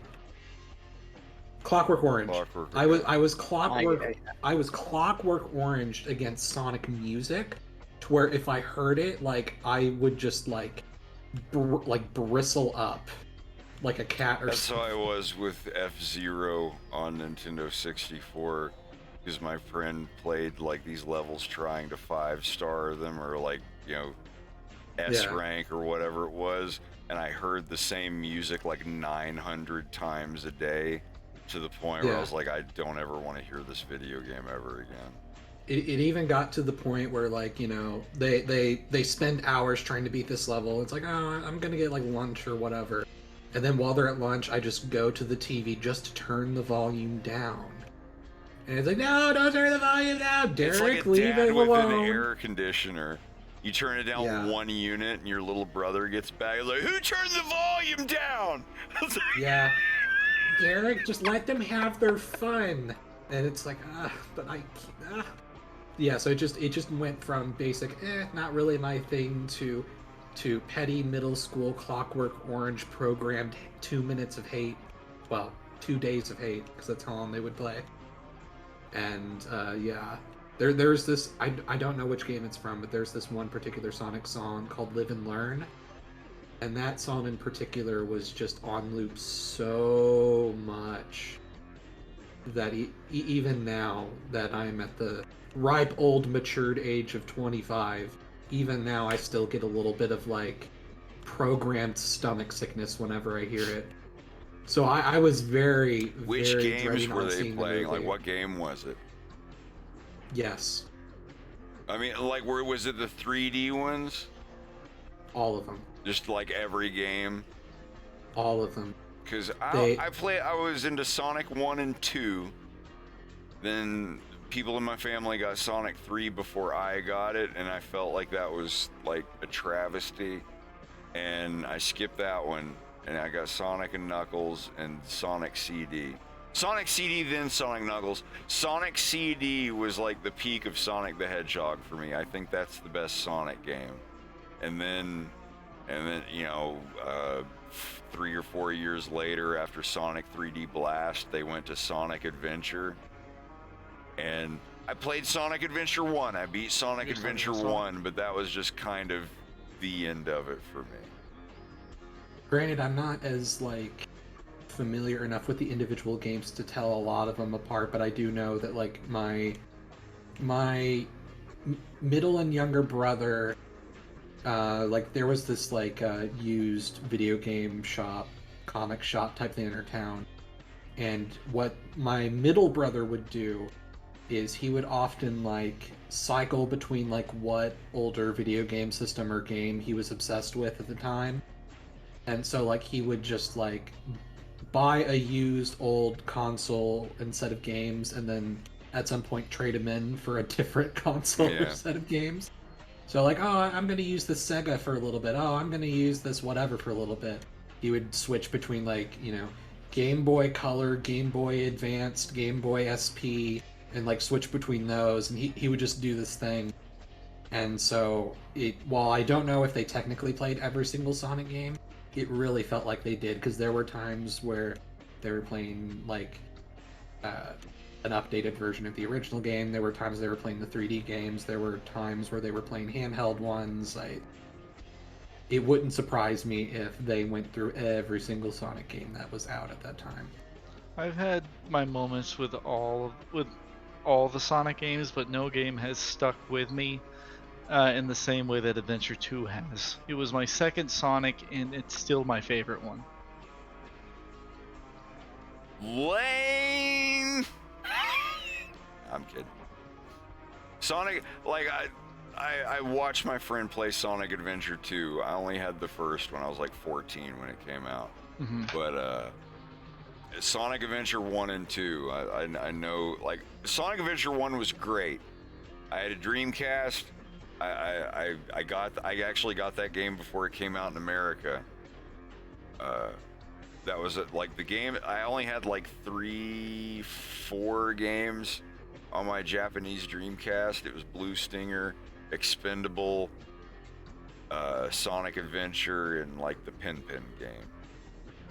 But the Sonic Adventure 1, I had no idea what any of the fucking characters were saying in it. That was a fun game. Yeah, God, that was a fun game. I played through it a few years ago, and it's extremely dated, but it's still fun to play. The only Sonic title I have ever played was Shadow the Hedgehog game. Shadow the Hedgehog? Yeah. I want to play Shadow the Hedgehog. I hear that the animations in it are pretty good, because it's one of the only Sonic games where they implemented squash and stretch into the character animation, which I don't know why it's not included in any of the other games. I was just confused why, like, Mario's competitor, why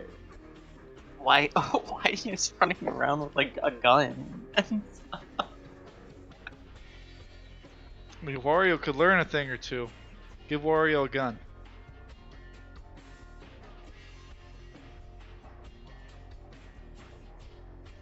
Edgy the Hedgy, that's a good name. But yeah, so originally I wasn't even planning on seeing the movie, but then it was actually Lobster in the server, believe it or not. He was visiting me. He goes, "You want to watch it just to shit on it?" Yeah, I guess. You want to shit on the movie with me? Well, yeah, it was I do that all the time, dude. It's one of my favorite pastimes. Yeah, and there's a particular movie theater that's in my town. It's in a few other places in kind of like not like the southeast American South, but like South as in like Texas, Oklahoma, Louisiana, Missouri. It's like the middle South. It's this theater chain called Alamo Drafthouse. Those are so good. Yeah, it's basically this like movie theater chain where it's like, oh look, you've got lazy boy love seats instead of normal theater chairs, and they're spaced apart, and like you actually get an armrest to yourself, and you can like lean back, and you can order food, and like all this stuff. So it's basically just like theaters, but they're not terrible. And so it was kind of this thing of like, well, even if the movie sucks, we're getting food. At least we're comfortable. We shit on it. Yeah, so like I'm literally just leaning back in an electric recliner, just munching away on this like $7 like metal tub of nachos with this like melted Mexican queso dip. And I'm just eating these chips, and I'm just like, shit, this movie actually isn't as bad as I thought it was going to be. Talking about Sonic 1 or 2? The first one. I have not seen the second one. The second one is a significant improvement. It's But the not human bad. scenes are worse. Yeah, like that's literally what I said earlier. Like the whole wedding party thing. There's like 20 minutes of the movie where it's just these goofy actors going back and forth, like, "Oh, you better come in my wedding." "Oh, no, don't you be in my wedding?" And blah blah blah. Like for like 20 minutes. I'm like, what? Where's the fucking hedgehog? Where's Robotnik? Like, if we're gonna do like I get it, we gotta do the character development scenes, but like there wasn't a single like Mobius character or Robotnik or anything for like almost half an hour, and it's just like, where's the beef? Yeah, It was rough. That part is rough. That part had like to be meta. That part had me gratuitously tapping my foot. But other than that, like once the movie got back to it, is fine. It's fine, and there are a lot of references to Sonic the Hedgehog 2, even in the title screen of the poster and everything. But like, I don't want to spoil it. I don't want to spoil it. Like, I don't think I can spoil it if you weren't into Sonic 2. But like, Robotnik builds the thing that you fight at the end of Sonic 2. Like that's. Okay, so some giant robotic contraption. Yeah, they're like trying to be a spoiler free. Like I know the formula. If you played to the end of Sonic 2, the video game, at the end of Sonic 2, the movie, they fight the boss that you fight at the end of Sonic 2, the game, which I thought was pretty neat. So far, all I know about Sonic 2, aside from the fact that Knuckles and Tails are in it, is that it's like, oh, Pantera was in it. What? Were they? They used what? Someone told me that they used the music, like not the band members, but I mean, especially because 2 of them are dead. Damn. But like, yeah, 2 of them are dead. That would be very impressive if they got Pantera in Sonic 2. But no, apparently they're like, oh, there's a scene where they just played a Pantera song. I'm like, huh. It was probably Walk, but. Yeah, the music selection they should have just had Crush 40 do the soundtrack. Well, maybe they'll show up in the third movie. I sure hope so, especially after that stinger. The whole theater was ecstatic on that stinger. Meme country. You can I'll just let you guess which character that they like soft revealed is going to be released in the third movie. Sally Acorn. No, but. Oh my god, what if they like reference the comic characters? Oh my god. Oh boy. Or the Sonic babies. You remember that? All I remember is when Sonic got turned into a baby, he went, "I gotta go potty," and like zipped off the screen so fast that his diaper was left on the screen spinning. And like he had this big long rubber arm that reached into view and grabbed the diaper and pulled it to him off screen. Like, dude, I want them to have that's no good. Yeah, reference. like that. That's like, no good. I was a Sonic fan from 1992 to like 1997. Like by the time I got to 7th grade and it turned 1997, I had the internet. And I was like, okay, everybody my age or older that likes Sonic the Hedgehog is fucking weird. I'm putting all of this stuff in a garbage bag and throwing it up in the basement.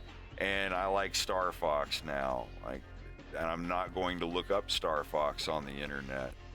And it didn't get ruined until I was 30. but yeah, like Sonic, coming from someone who is a fan that long ago, The Adventures of Sonic the Hedgehog, when it aired in 1994, I was in 4th grade and ecstatic.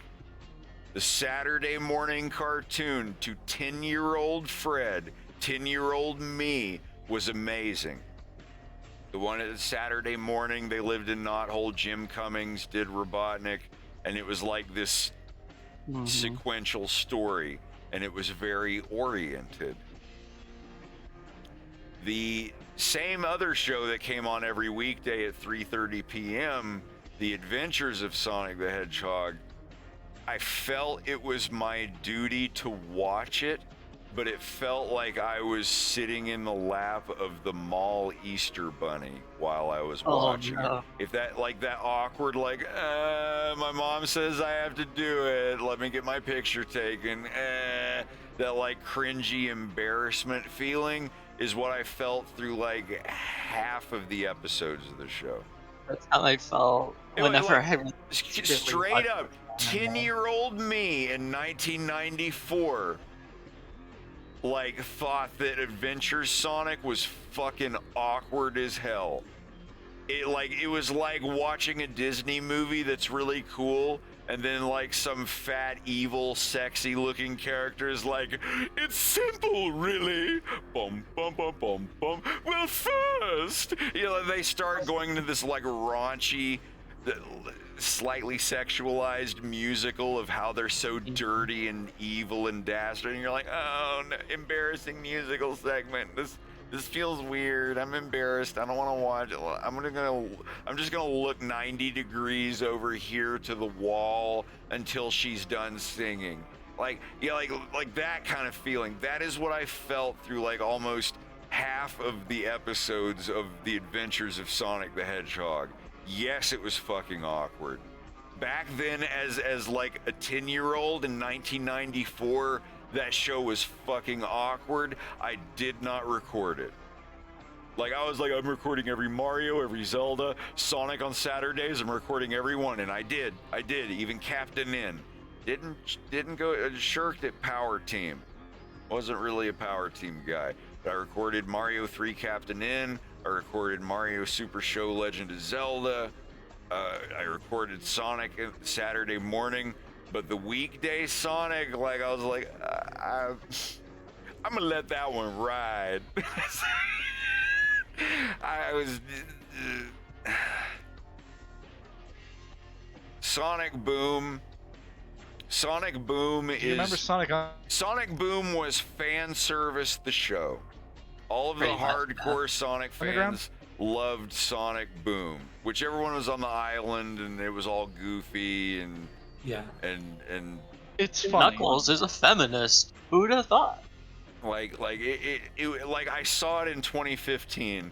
I was like, all right, I haven't been a Sonic fan in, like, literally 21 years. Like, what's going on here? What do we got? And I saw it. It was all right. It was passable. It was funny. I actually laughed out loud at a couple of spots, and there were a couple of old lore references that I got. It's very self-aware. I thought it was all right. I haven't seen every episode. I heard there's one or a couple that referenced some, internet fan stuff, like the Tiny Toon Adventures thing. But, like, like I said, it wasn't, like, a huge thing for me. But I watch it and be like, yeah, that's pretty cool. Like, I get it. Like, it made me laugh. Knuckles made me laugh. Amy and all, like, the people made me laugh. Like, it was all right. Like, I'm not a super fan anymore. Like, the last time I was a Sonic super fan was when Sega CD was a thing, so. The only Sonic show I have any memories of was the one that my brothers watched when I was growing up, which apparently is the one that most people hate, Sonic X. And all I remember is that it's basically 4 kids Yu-Gi-Oh style Sonic. That was one where they all look the same. They all look exactly the same. Yeah, they all look the same. It has that same, like, 4 kids censored kids anime. I look like Sonic, but it's 70% scale and green, or something. Yeah, I never saw that one. And I remember, just for whatever reason, this is one of those. I'm not sure why my brain decided to remember this, but it did. Memories where. Just one day, because, like, every Saturday we would go to my great-grandmother's house to have, like, a family breakfast, lunch, hangout type thing on Saturdays. And she had the room with, like, an old, literally an old box TV where it still had the knobs on it.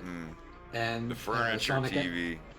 Yeah, and the Sonic X, since it was on Kids WB, it was one of the channels that just naturally came on the TV without cable. And so that was in another room, and that's where we would all go to watch the Saturday morning Kids WB block, or whatever. No, for that it was donuts. A, B, C, It's a whole new level of Oh, that's a little before my time. ABC. Yeah, this is '94, but Yeah, it was, but it was ABC back then. and so normally like it's just like, oh, I'm gonna go into the living room where my great grandmother and grandpa and mom are watching Hogan's Heroes. That's much more up my alley. But I just see him like, why not? And I just kind of stand there and I'm just watching this episode to see what's going on. And without knowing any context prior, apparently Eggman blocked the sun and convinced the world, including not America, to invest in his artificial lights so he could light up the world in darkness and make a lot of money. And one of them got blown up, and for what it cuts to like Rouge the Bat talking to not the president of the United States. Oh my god. And Rouge the Bat is kind of like trying to be a 4-kid censored version of Marilyn Monroe, where she's got, where she's got the seductive voice, Perfect she's got the descriptor of hands at the, character. yeah, it's got the hands at the hips, but they don't show any cleavage. But boy, at the angle, do they imply that it's possibly there? And just kind of talking to the not president of the United States in this weird seductive voice. You don't understand, Mr. President. Sonic blew up the towers because he hates Eggman. Do you really think he would do such a thing? Oh, I'm telling you, it's true. All right, send the feds after Sonic. And I'm like, what on earth is going on here? And I don't even remember how it ends, because for whatever reason my brain just decided to cut the tape there. Yeah, no, and that's not fine. bother remembering anything else. That sounds like your average Sonic Boom episode. Yeah, it definitely wasn't Sonic Boom. It was less self-referential and funny. But it like how like all Mario of those like 3 did it. like how those like those early 2000s 4Kids anime cartoons all kind of had the like very similar sound design of like musical cues. Yeah. So like just like how the reality TV show would have the like how all the kids Gordon Ramsay. yeah, like that's it. Like, but the 4Kids cartoons would have like their own like distinct musical cues, like dum or like something like that to indicate drama or whatever. It's just how you knew it was a 4Kids dubbed whatever. Yeah. But it had that. It had the stale animation where like all of the mouth animations are still open, close, open, close, open, close, and they're just kind of staring forward and yet not at anyone at the same time. Yeah. And all that stuff. And it's just. That's what happens when they split the characters up between different teams. And it's like, draw this character here, and they're looking in this direction, and they have no references of the other separate characters being drawn. That's a big cause of that sometimes. Yeah.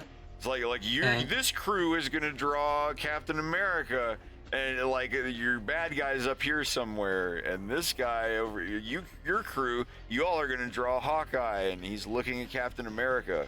But this other crew hasn't animated Captain America yet, so he's looking basically over here.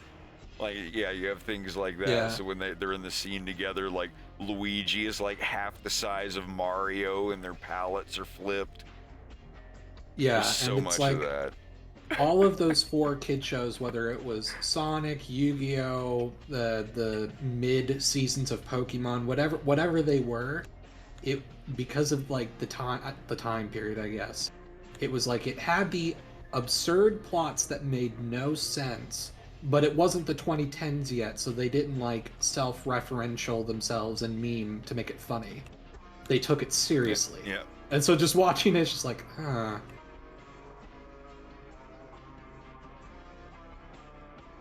think the only one it really worked with was Yu-Gi-Oh! Just because it was like so absurd that it was still funny even when they treated it seriously. Like, oh no, if I lose this card game, I lose my soul. Like, that's funny.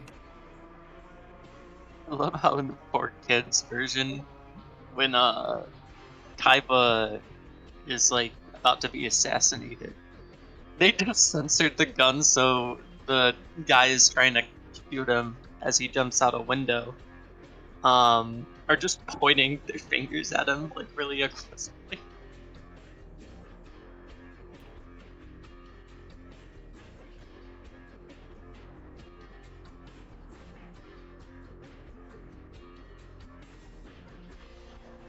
Donald Trump does seem like he would be the president in a Sonic the Hedgehog video game. Yeah, and he would like team up with Robotnik. Yeah, he'd be the game where the president actually sided with Robotnik instead of against. Yeah. Oh my god. He has so many robots. Seriously, I walked in there, I said, wow, that's a lot of robots. The robots are gonna build a wall. Oh, Robotnik's gonna build a wall.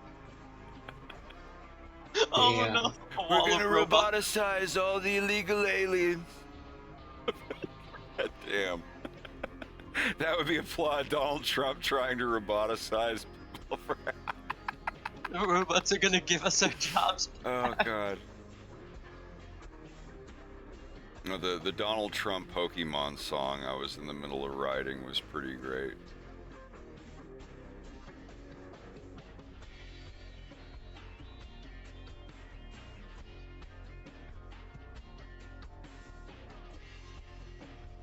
Wait, Donald Trump as in Donald Trump is a Pokemon or a No, Pokemon it was style song? I can't remember now. I can't remember. Like I had a song written. It was like, Donald Trump, gotta build a wall for you and me. I'm so much better than Hillary. Donald Trump. Something. Like, I can't remember it. But instead of gotta catch 'em all, it was like, gotta build a wall. God, like, if I find it, I'll sing it. Like, it was something I was gonna do for one of Pika Petey's cartoons, but I never really finished the song. Aw, man. Now I want to see, like, Trump in, like, Ash, the Pokemon trainer sized clothes. Just seeing the clothes scrunching up on his stupid little Trump body. Like one of those Meat Canyon cartoons, like something so disturbing that only he can create.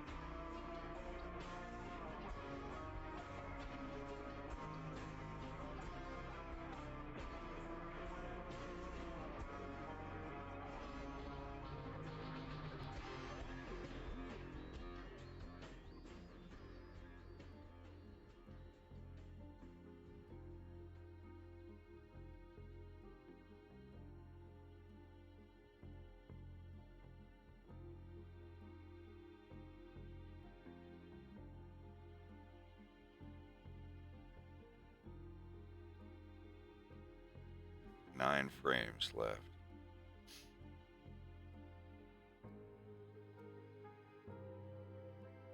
I'd love to stay on here longer, but I've got to go pay my bills. I've got to get my other classes and stuff scheduled. Ooh, classes. Schmills. Yeah, I'm taking Russian lessons. Ooh, fun. I'm on my 8th, I think. It's like once a week for an hour, but it's a lot of fun, and my teacher's awesome. She's great. Sweet. But I'm gonna go ahead and hop off of here. I'll probably be back on tomorrow. I want to just go the whole week, even Saturday. So thanks for coming by, and I will see you all in the next one.